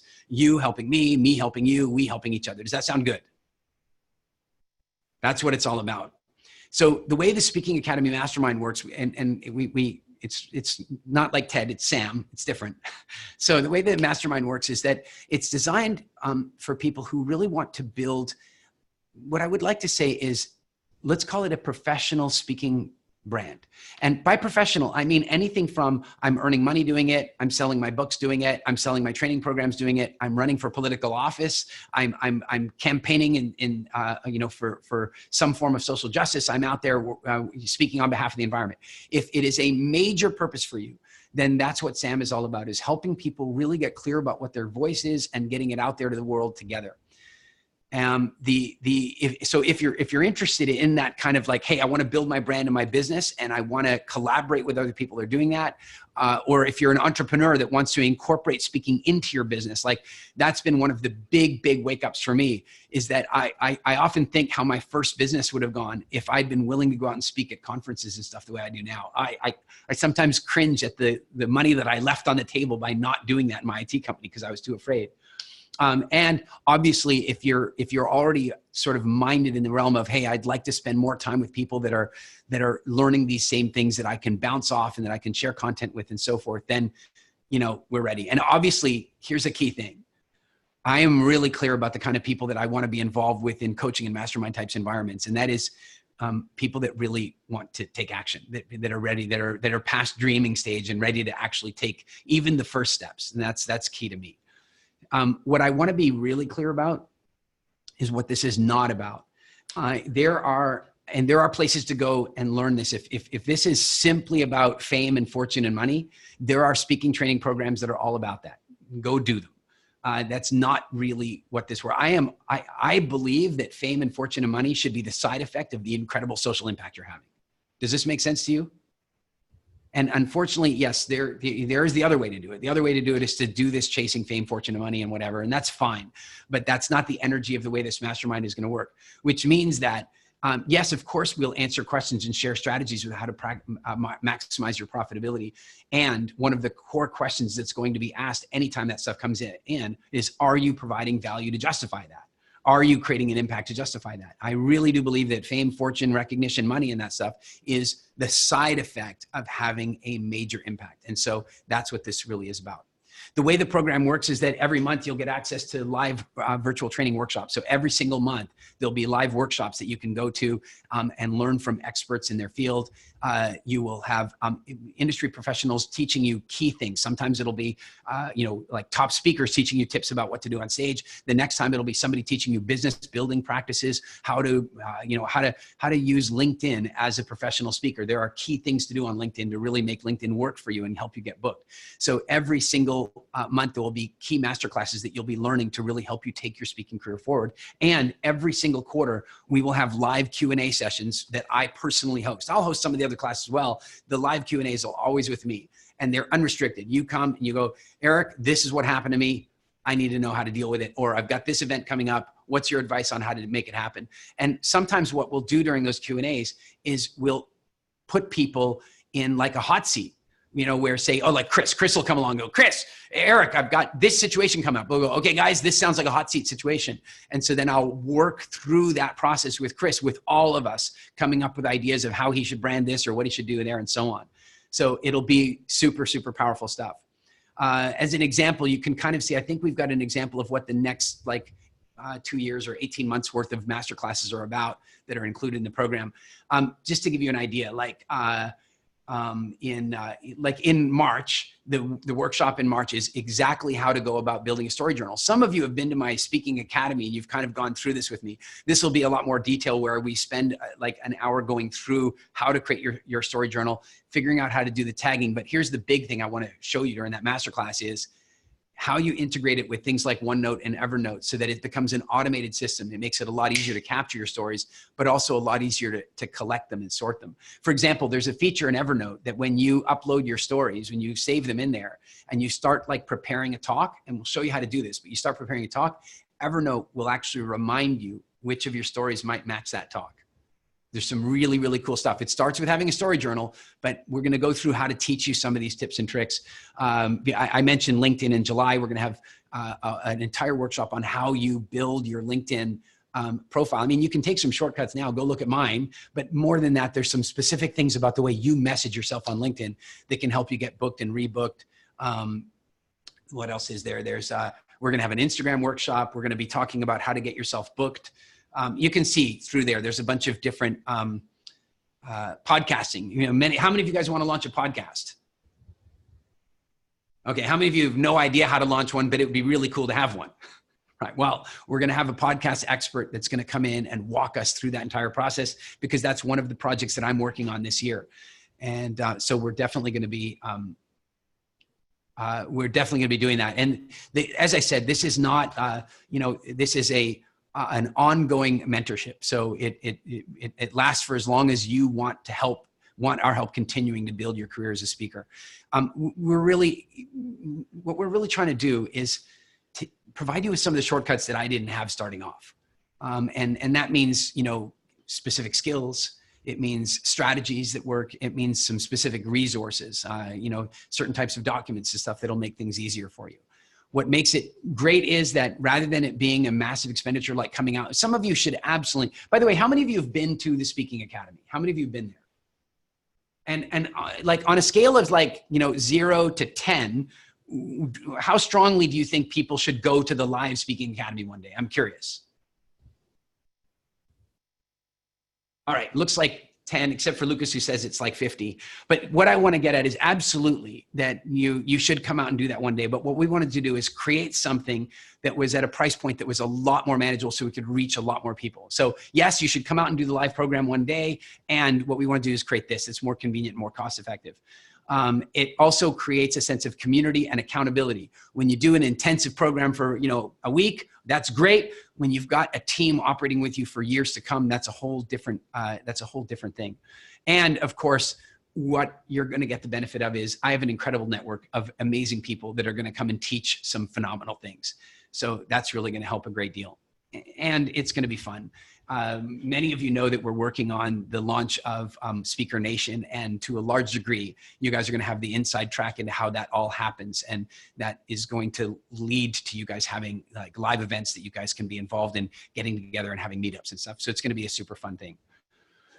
So the question is, at this stage, really, truly, are you into like spending the next year or two really refining yourself as a speaker and making the investment that needs to happen to make that happen? When we launch this program in the future, we're going to be doing it super low entry level. It's only going to be $247 per month. And I, as you can see, that is so much less expensive than coming out and doing one of our intensive programs. What we're going to do for you guys launching it here is it's only going to be $197 per month, but I'm going to give you two like kind of massive incentives to say, join me now. The one is this program, as we add more and more libraries, like what'll happen is that every masterclass that we do is going to get saved so that when people join in the future, they're going to have access to them. And we're going to have bonus masterclasses and additional content that's going to keep getting added. So the value of this mastermind is going to go up over time. But for those of you who join us now as founders, as we're beginning, your price will be $197 forever. So it doesn't matter how much the price goes up next year, you guys will always have it at $197. And we're going to give you guys totally free something that we've been developing for quite some time, and I think you're going to love it. And we're going to give it to you for free as a bonus. It's the SAM Speakers Toolkit, and this is stuff that people have been asking me for years. And finally, we got off our butts, and we've been putting this stuff together for you. But it means we're going to give you a social media quick tips list, which is really here are the key minimum things you need to do on social media to bump up your professionalism as a speaker. Then we're going to give you, and this is gold. I can't tell you what it would cost you to go get this stuff from a lawyer, but you're going to get done for you templates, speaker agreements, and contracts that you're going to want to use when you go get yourself booked as a speaker. I will tell you that if you're going to get a half decent lawyer to go construct these things for you, you're talking fairly serious expense each time. So we're going to give you the templates that we've created over the years that we use as part of your speaker's kit. We're also going to give you a template for how to write a really great introduction script. For those of you who've been to the Speaking Academy, I go on about this. Like the first impression you make is what the person reads about you before you walk on stage. And I've heard some terrible ones. I'm talking at really high level conferences. I've heard some dreadful introductions. And so we're going to give you some templates around how to create the ultimate introduction script for you. And I believe that one of the masterclasses is also going to be on how to perfect your introduction script as well. And then we're also going to give you some sample emails that you use for getting yourself booked, for doing your price negotiations, for doing follow-up, for getting rebooked, and all that kind of stuff. So a really nice toolkit for getting yourself launched as a speaker. So if you get yourself registered today, you're going to lock the price in, you're going to get the speaker's toolkit, and we're going to leave that.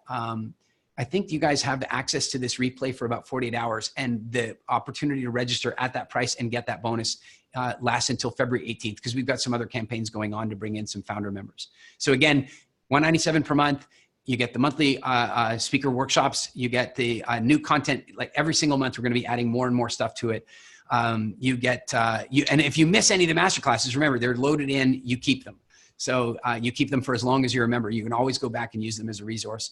There's also a private Facebook group just for the SAM group where you get to collaborate, you get to upload your videos, get feedback on your talks, and really like co-collaborate. And matter of fact, in one of our early, we did a mini SAM group with a group of our Speaking Academy clients, and it was an all-women class. And they put on an event in Prague, and it was awesome. They put on this great event where they used the SAM process to help them make that happen. So I absolutely am sure that will happen within our SAM group here.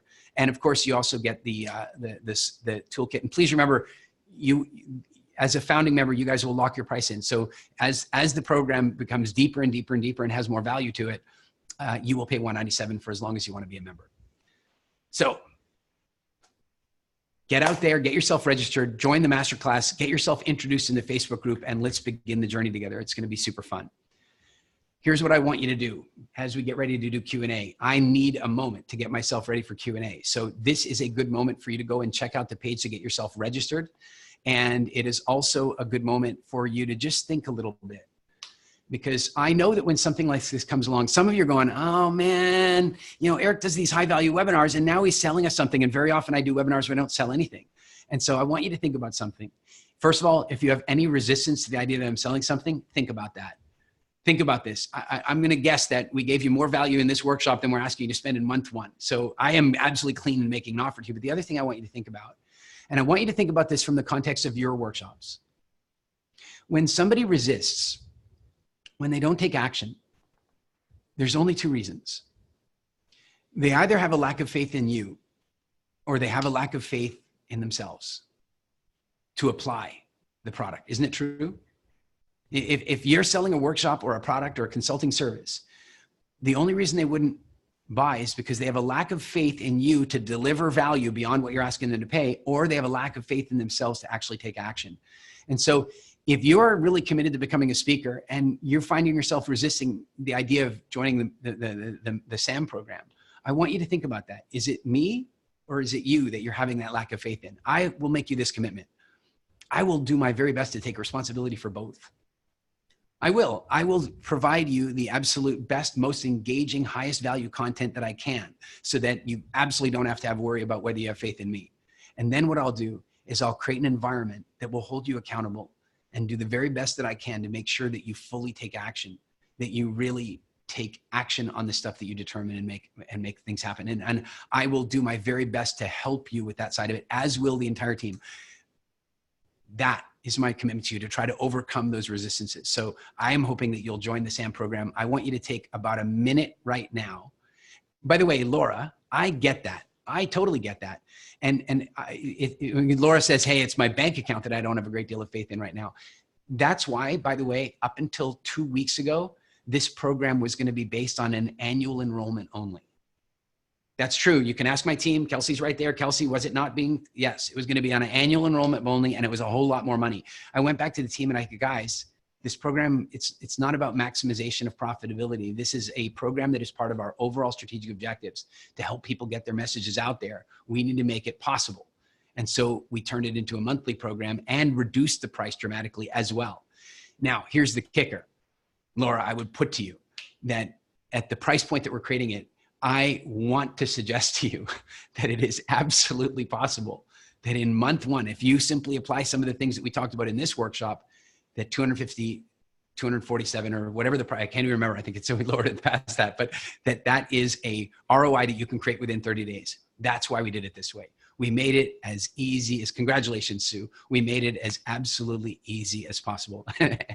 Thank you very much for reminding the price. In fact, it was not even 247, it's 197. So there you go. All right. Excellent, guys. Take a moment. I'm just getting ready to do the Q&A while my team's up there. And here's what I'd love is either just take a moment and think a little bit about what you want to achieve over the next year if you're going to work with us. And, or what I'd like you to do is to even share in the chat and say, hey, you know what?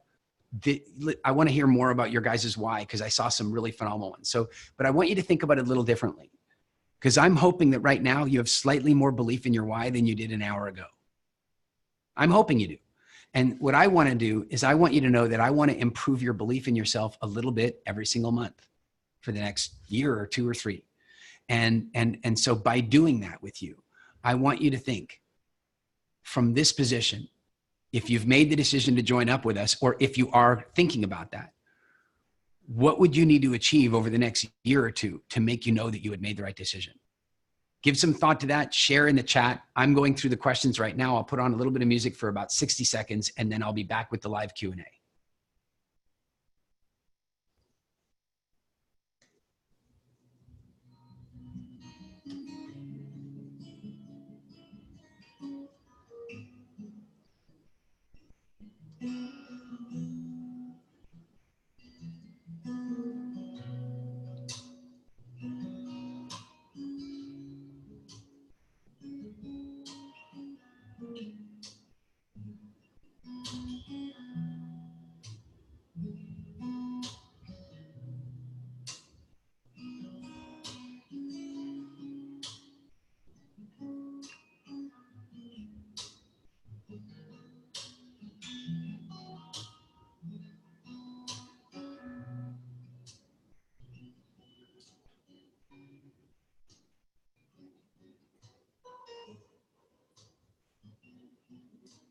All right. Okay, I've got my Q&A here. So I've got some questions, some that were sent before the class began and some that were sent through the chat. And then also, I'm totally happy. In fact, the questions I really truthfully enjoy the most are the ones that come from you guys live in the interaction. So let's jump in and do that. So I'll start with some of the pre-programmed questions, but in the meantime, if you have a question that you want to ask live on camera, by the way, that would be practicing your public speaking. I would approve of that. Then go ahead and press the electronic hand raising feature in Zoom, and then I'll come and find you. So the first question I've got here is from Michelle Templeton. What order should you do the speaking program? What would you do? Would you do this first or okay? Guys, what I'm going to do is I'm going to answer any questions about Sam or the Speaking Academy in a separate Facebook Live. I've given you guys enough of a sales pitch. Right now, I want to answer your questions about speaking. So if you've got questions about Sam or you've got questions about Speaking Academy, send them through, or I might stick around a little after and do them, but I want to deliver on the promise to answer questions about speaking. Is that fair? So Michelle, I will get to your question. I just don't want to take time up doing it now. Okay. Sorry, next question. Joanna, let's see here. All right. In the industry of proclaimed speaker, how do you make yourself stand out? Have you noticed a similar tendency within companies that have had bad experiences with past speakers? So, you know, I think, I hope I'm pronouncing your name. Is it Myri? Are you live with us? Can we find you? Yeah, there you are. I'm going to unmute you if I can. Hey. There we go. Hey, how are you? Hi, I'm good. That's my question. Yeah, so you're saying when there's a ton of already like proclaimed speakers out there, how do you make yourself stand out? And so here's one of the things I want to point out is that you really don't want to be compared with any of the other speakers. Let me be clear that when a company is trying to get speakers, especially in a corporate environment, it's not really, occasionally it's the speaker they're after because they have a perception about that speaker's level of fame or, you know, that sort of thing. But the truth is what they're really after is the message, right? They're after the message. And so the way you make yourself stand out is by understanding what that organization is curious about, what they're interested in, what their pains are, and then you show them how your talk is going to solve those problems. And that becomes a far more compelling way to sell yourself than to try to sell yourself on brand alone, when maybe you're not as proclaimed or as well known as other people. So for example, when I first started speaking in Estonia, I was doing my own private workshop, so I didn't have to worry about this stuff. But then I started getting invited to do some talks outside of my workshops, right? So, but then the question is, how does the promoter get me booked there, right? Like, what is the key? And the key is to make sure that my talk and that the pitch is aligned to what that company is interested at the moment. So I can't think, there's that big Swedish bank in Estonia. What's it called? Swedbank. What's that? Swedbank. That's the one. Yeah, that's the one. And so, you know, they've written a number of articles about me in Estonia, but you know, what's really fascinating is that they wrote articles because those were topics they were already writing about. And what we managed to do is make sure that the talks were somewhat aligned to the topics they were interested in. And so it creates resonance. Now that they're getting some press coverage, there are companies that are going, hey, we could have you come in. And so I had a real estate company hire me for a private day to come in and do a day of training, which is speaking for 30 people, right? And had me come in. It didn't matter that they had not heard of me before. It mattered that my message resonated with the value they wanted. Does this make sense? It makes sense, but I have like a linked question. I also raised a hand about it. So what I hear from you is that basically you adapt your speaking or your message to the company or to the organization you're speaking for, right? But then also but then how many topics can one person have? So if I'm gonna be speaking on, I don't know, team management, then I speak on sustainability, then I speak on leadership, then isn't it gonna get like messy for people? Like, what is the thing that they should link me with? And that is actually what I'm struggling at the moment, as I do have many topics in my portfolio, and the topics I get paid for at the moment are not like the ones I do truly want to focus on. And then it gets tricky on how do I now, I already did this cool training, you paid for me, how do I now sell you the other thing I want to do as well? Yeah. So this is something that I've really wrestled with, and in a weird way, I had a very clear plan about it. And then, you know, if you want to make God laugh, what you do is you tell her all about your plan, right? So, you know, here was my plan. my plan was that I knew I was going to write a WildFit health type book at some point, and that I wanted to write about parenting, and I had all these other things that I wanted to write about, all based on my interest in evolutionary biology and psychology. But I knew from experience that when somebody becomes really well known in certain types of niche markets, they become imprisoned by that niche.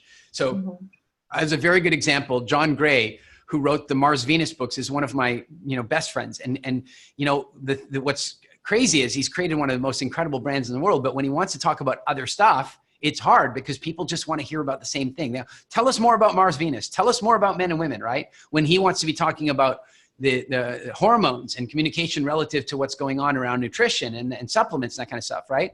So I made a decision that I would build my brand as a business speaker first. And that as a business speaker, that would earn me the right to speak on lots of other topics. Now, what happened in my case was confusing, and that was that I started introducing WildFit to some of my business clients, and then WildFit accidentally outgrew Business Freedom. WildFit is a bigger business today than Business Freedom is. And that was an accident. I didn't mean for that to happen. So it creates a little bit of brand confusion. One of the ways we deal with that is that when I go to a new country, we make a decision about which brand I'm taking to that country first. Get known with that brand first. And then with enough respect and with enough positive reputation that I can then use my foot in the door to bring up whatever topic I want. And so what I would think about is, who are you at your core? What is your primary brand promise? Who are you? Then that is the pitch that you go in there with. So if you say, for example, you're a communications expert, well, there's a million topics you can talk about through being a communications expert. But once you've proven yourself to a company in that one area, and you can say, by the way, I also would like to come and speak about sustainability. They're like, oh yeah, I mean, our people love you. Of course you can come and talk about sustainability. Does this make sense? It makes a lot of sense. Thank you very much. You're very welcome. That's a great question. All right. All right. Laura says, what if your talk doesn't come through on the promise? Okay. Laura, I don't like that question because it's just not supposed to happen. But I will tell you, it actually happened to me, like recently. And this has never happened to me before. I have never not been one of the top rated speakers at any event that I've ever spoken at. Never has that happened to me. Never, never, never, never, until recently. And what happened is that I was booked to speak at a large conference, and then they asked me to come out and do a talk for their key leadership team prior to the conference. And I said, sure, what do you want me to speak about? And they're like, oh, I don't know, whatever. And they really didn't give me much remit. So I thought what I would do is, I would speak about the power of communication and public speaking relative to their network so that they would see what value I was going to be presenting for their network next year. And I did the presentation. I got a huge applause. I had tons of people come up to me afterward and say what a great talk it was and ask for my advice about how to teach their people about this and so on. But then the organizer came to me after and they go, yeah, that really wasn't what we were looking for. I was crushed. I've never had anybody say that to me before. Never, never. And then weirdly, it happened again about 2 weeks later. 2 weeks later, I had almost the exact same thing happen where I was invited to speak at a really prestigious event. I got on stage. It was a 4-day event. I got on stage after 3 other speakers who did great, but not very, I got on stage after 2 other speakers that did great, but not super high energy talks, not lots of laughs, not lots of what we call IPMs, impacts per minute. Good content, but not high engageability. I got on stage, and here's what's crazy. The organizer said to me, Eric, we want you to get on stage and sell WildFit. And I said, I've been to your guys' events before. I don't think that you sell. I don't think selling from your stage is culturally the right thing to do. I think what I should do is I should do a really high energy talk and create lots of excitement and add value. And then we can make an offer to them after the event. But I don't think selling on that stage is the right environment. She goes, okay, you're right. You do it that way. So I got on stage. I had one of the highest IPM scores I've had. It was incredible. Tons of laughter. I got a huge standing ovation. It was a phenomenal success from the audience point of view. Next day, I'm sitting down with the organizer and they go, yeah, it was a bit salesy. Can you imagine if I had sold? And so here's what I learned from both of these things. First of all, Laura, 9 times out of 10, or in my case, 2 times out of 2, that this has happened, it's because I haven't been clear enough with the producer about the outcomes they wanted. That's the truth of it. When that woman told me, hey, you should sell, I should have had alarm bells because I knew that that's not what the organization wanted, and I should have dug deeper into what the organization wanted. Does that make sense? And so then the next thing is the same thing happened at the other event. Is that like, I go, well, what do you want me to do at this preliminary talk? They're like, I don't know. Oh, well, then I shouldn't have gone on stage. If they don't know, then how am I supposed to know? So most of the time, if somebody fails to deliver, I would like to say that it's going to be as a result of not being clear about what they were supposed to deliver. So you can solve this problem mostly by getting absolutely clear about what the organizer wants you to deliver. And remember something else, and you will hear me again and again over the course of the next year or two that we're together. You will hear me say this again and again. The audience is only ever the client when it's your workshop. Otherwise, the producer is the client. The audience is not the client. The producer is the client. So it doesn't matter necessarily what the audience wants. It matters what the producer wants. So the clearer you get about what the producer wants, the more likely it is that you deliver what it is that they wanted. Now, Laura, on the off chance that you go up and you have a lackluster performance, I would like to suggest that I'm never going to let that happen to you. But let's say that it happens to you. Then what I want you to understand is that there is no such thing as failure as long as you have learned. And one of the key things that, again, you'll hear me say this all year long is you should record every single talk you do. I am not on stage ever anymore that the talk, I mean, rarely, every now and again it's slipped through, but I'm telling you, 99% of the time that I am on stage, it's being recorded. Video preferably, but minimally audio every single time. Why? Because I come off stage every single time feeling like I should have done better. And if any of you have ever seen me on stage, I think I'm pretty good at what I do. I come off the stage every single time, beating myself up, knowing it could have been better. Now, I don't beat myself up harshly. I'm not mean to myself, but I'm looking at the stuff that could have been better. The challenge is I don't want to rely on my memory about what could have been better. I want to listen to the recording and break it down scientifically about how it could have been better. Does this make sense? Hey, who's this young up-and-coming female congressman? I can't think of her name right now. Somebody know? She's kicking butt. She's getting all kinds of media, far left wing. Cortez. I was reading about her the other day. You know what she does at the end of every talk? She gets off stage with a notepad and she writes down every single thing that could have been better. You watch her. I don't care what you think about her politics. That's not the point of this. She's going to be fantastic. She already is. But the reason she is she comes off stage. I read this just now. I just yesterday read it in an article. She comes off stage, takes out her journal, and she goes, oh, that joke's better if I leave a bit of a pause here. That joke bombed, don't use it again, et cetera, et cetera, et cetera. The reason she's good is she is incrementally improving. And so, Laura, if you ever walk off stage and you didn't deliver properly, you should be celebrating your opportunity to learn how to never do that again. All right. Okay. Can I just ask just a little bit more about this? Yeah, go for it. I don't have your camera on. Anybody who's asking me questions, you got to have your camera on. It's not public speaking if I can't see you. I'm not so concerned about the presentation not going well. It's that, I mean, when you were talking about meeting the producer's needs, basically, you know, like providing more gym or increasing gym use and memberships, or you know, long-term employees that are working more collaboratively with each other. Like, what if they kind of say, this is what we want, and then I kind of go, ooh, I don't know if I can meet those needs. I don't know if I got the stories or the information to meet those needs. There are only two answers. There's only two. One, don't take the engagement. No, there are three answers. Don't take the engagement.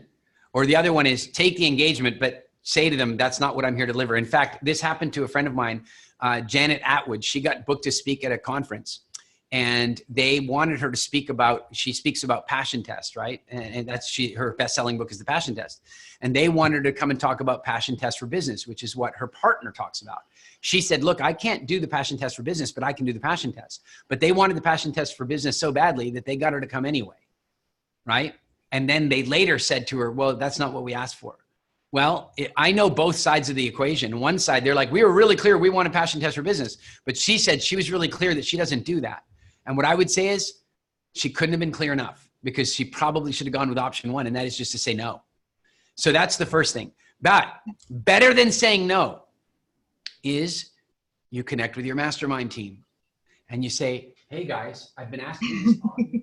They've asked me to figure out how to create more employee engagement and how to make sure that, and do you guys know of any exercises, any stories, or any examples that I can use that might help me achieve those goals? And then your mastermind's team is going to come along and say, yeah, do this, do that, do this.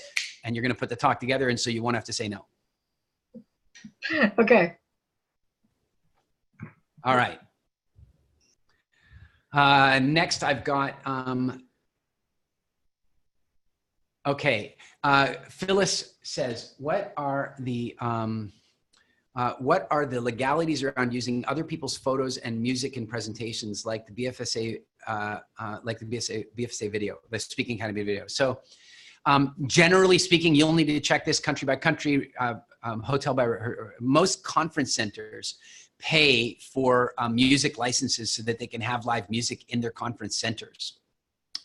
So you generally don't have that as a problem. But if you try to live stream your events and you're using music in your events, then YouTube or Facebook will cut your stream off if they hear you're using content that you haven't acquired a license for. So you do need to be a little bit cautious about that. Slides, you know, I see people all the time using slides with images that are not their own. You know what? Most of us are not big enough speakers in the world that that's going to cause any kind of a problem. That said, for what it's worth, it's not that expensive to buy the rights to a picture and use the picture properly, or to go and take the damn picture yourself and use one of your own. So I'm really a fan of artists getting recognition. I mean, would you want somebody using your talk without your permission? So I don't think you'd want that happening. So maybe you shouldn't use their picture without their permission. And I'll tell you one other thing that's really crazy. I see people using a slide where they took this picture and you can see the Shutterstock watermark on their slide that they haven't, that they're, I mean, what? That just makes you look super unprofessional. And the weirdest thing is I've seen super professional speakers doing that. Never make that mistake. Either buy the picture or find another one, but do not use the one that's watermarked like that. So good question. Okay, this question I've already kind of answered also from Phyllis is, we aren't supposed to write our talks word for word or memorize our stories. No, we are not. For all the reasons that I already said in the main part of the masterclass. You just need to remember the story itself and don't try to memorize the words.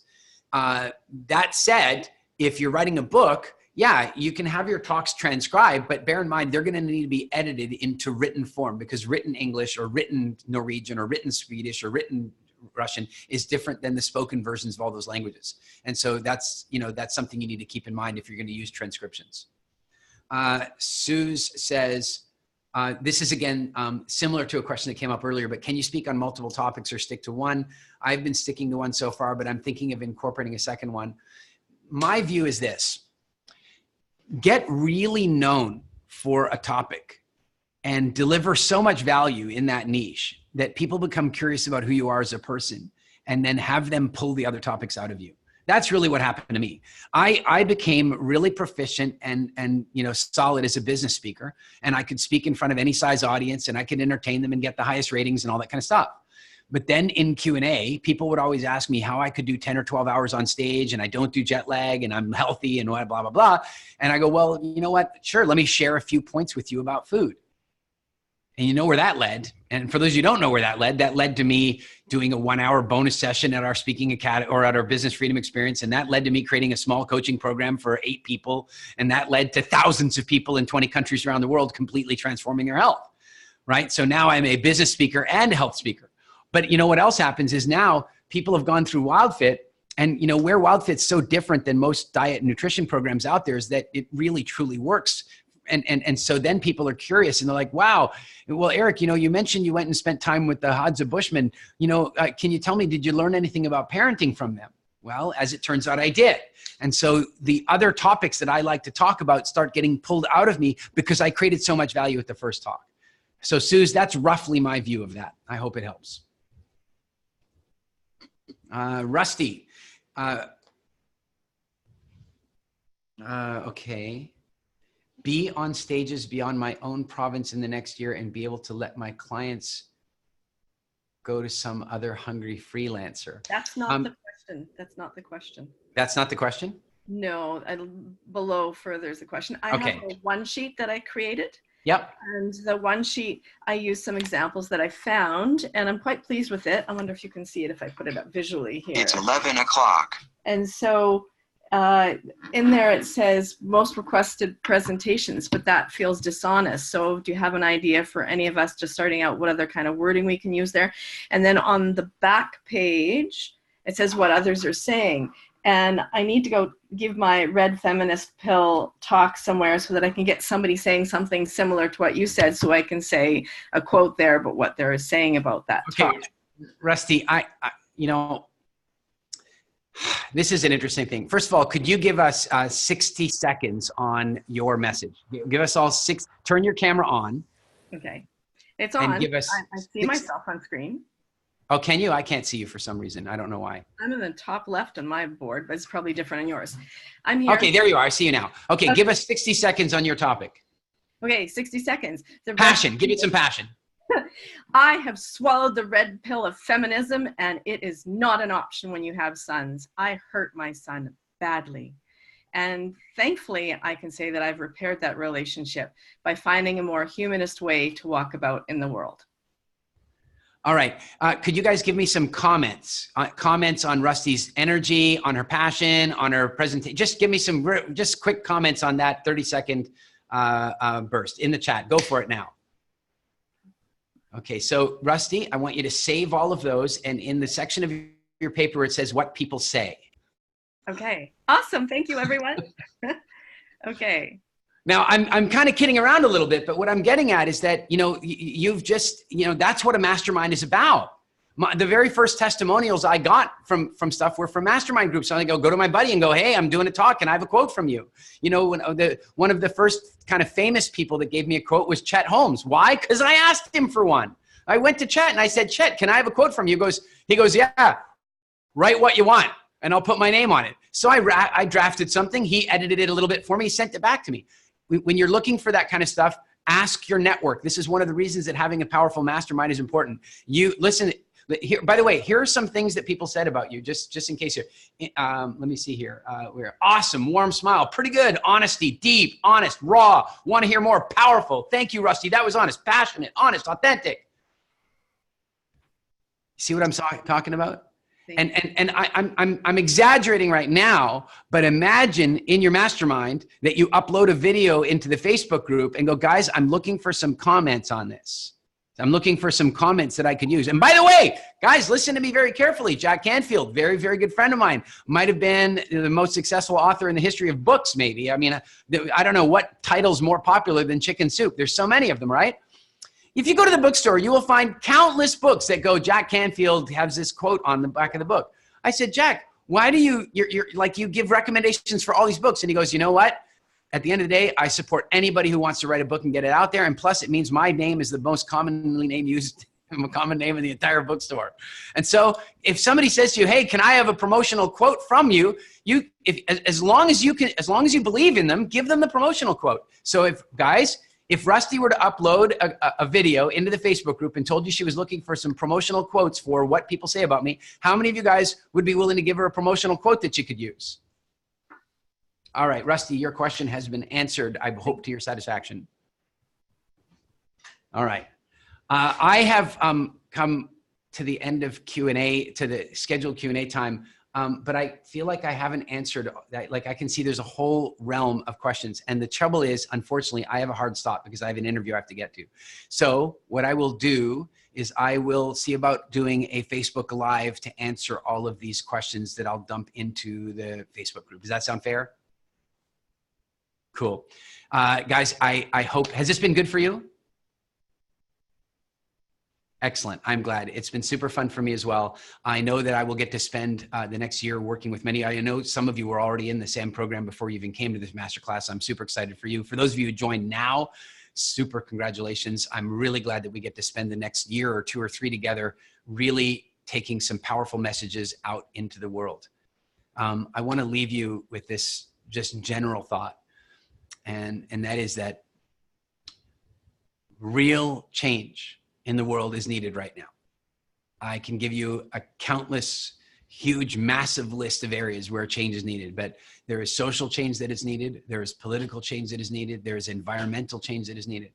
There are human rights changes that are needed. There are food production changes that are needed. There are legislation changes that are needed. And what I want you to know is that you can make some of that change. You absolutely can.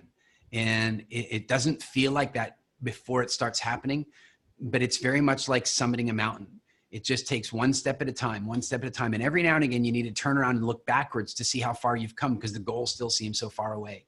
But you absolutely can have a massive impact in the world, and it needs it right now.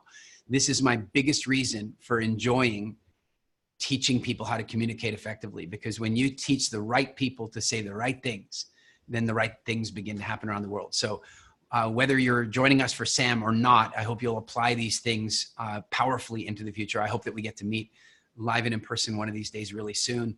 It's been an absolute pleasure and an honor to share this with you. Thank you guys so much for your engagement, your commitment, and congratulations to all of you who are going to be joining us for the next year or more on the SAM program. Well done, everybody. Thanks very much.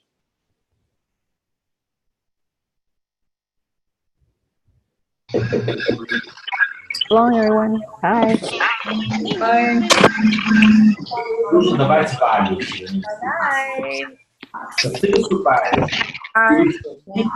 Bye. И берешь 5 долларов. Почему ты, сколько ты должен доплатить? Валю, которую ты дал. Какое количество людей? Hello, how are you? Даешь каждому валюше доллар, или даешь валюше 50 долларов. Понимаешь?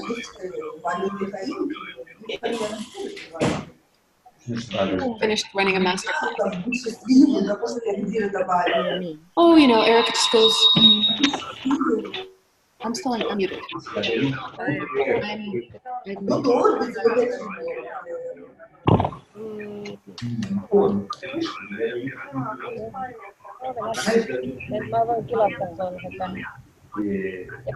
Человек пришел на конференцию, хотел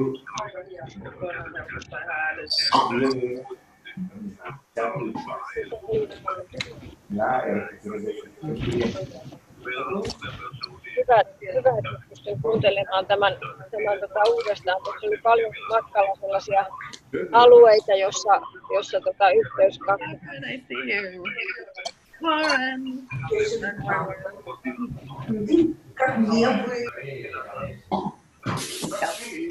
I know. Hey Warren, Rusty.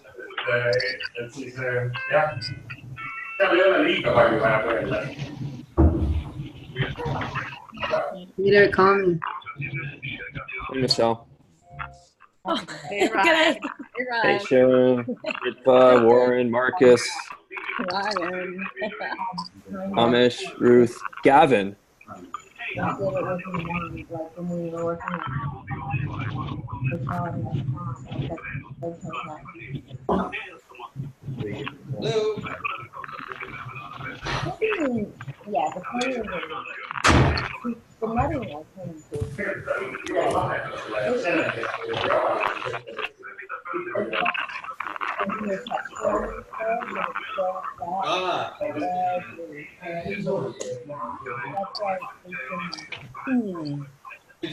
Did you still Oh, good. Okay, perfect. eri puolilla. Okay.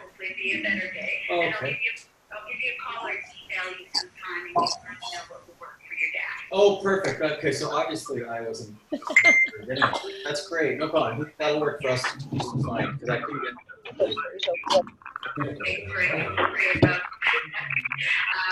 I'll give you a call or I'll email you some time. Let me know what works. Tuolla pihalla on se. En mä tiedä. Bye-bye. Hi, everyone.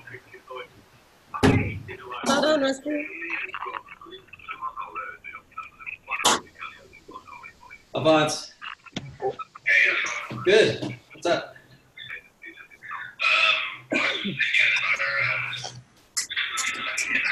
Oh. Hey, Harlan.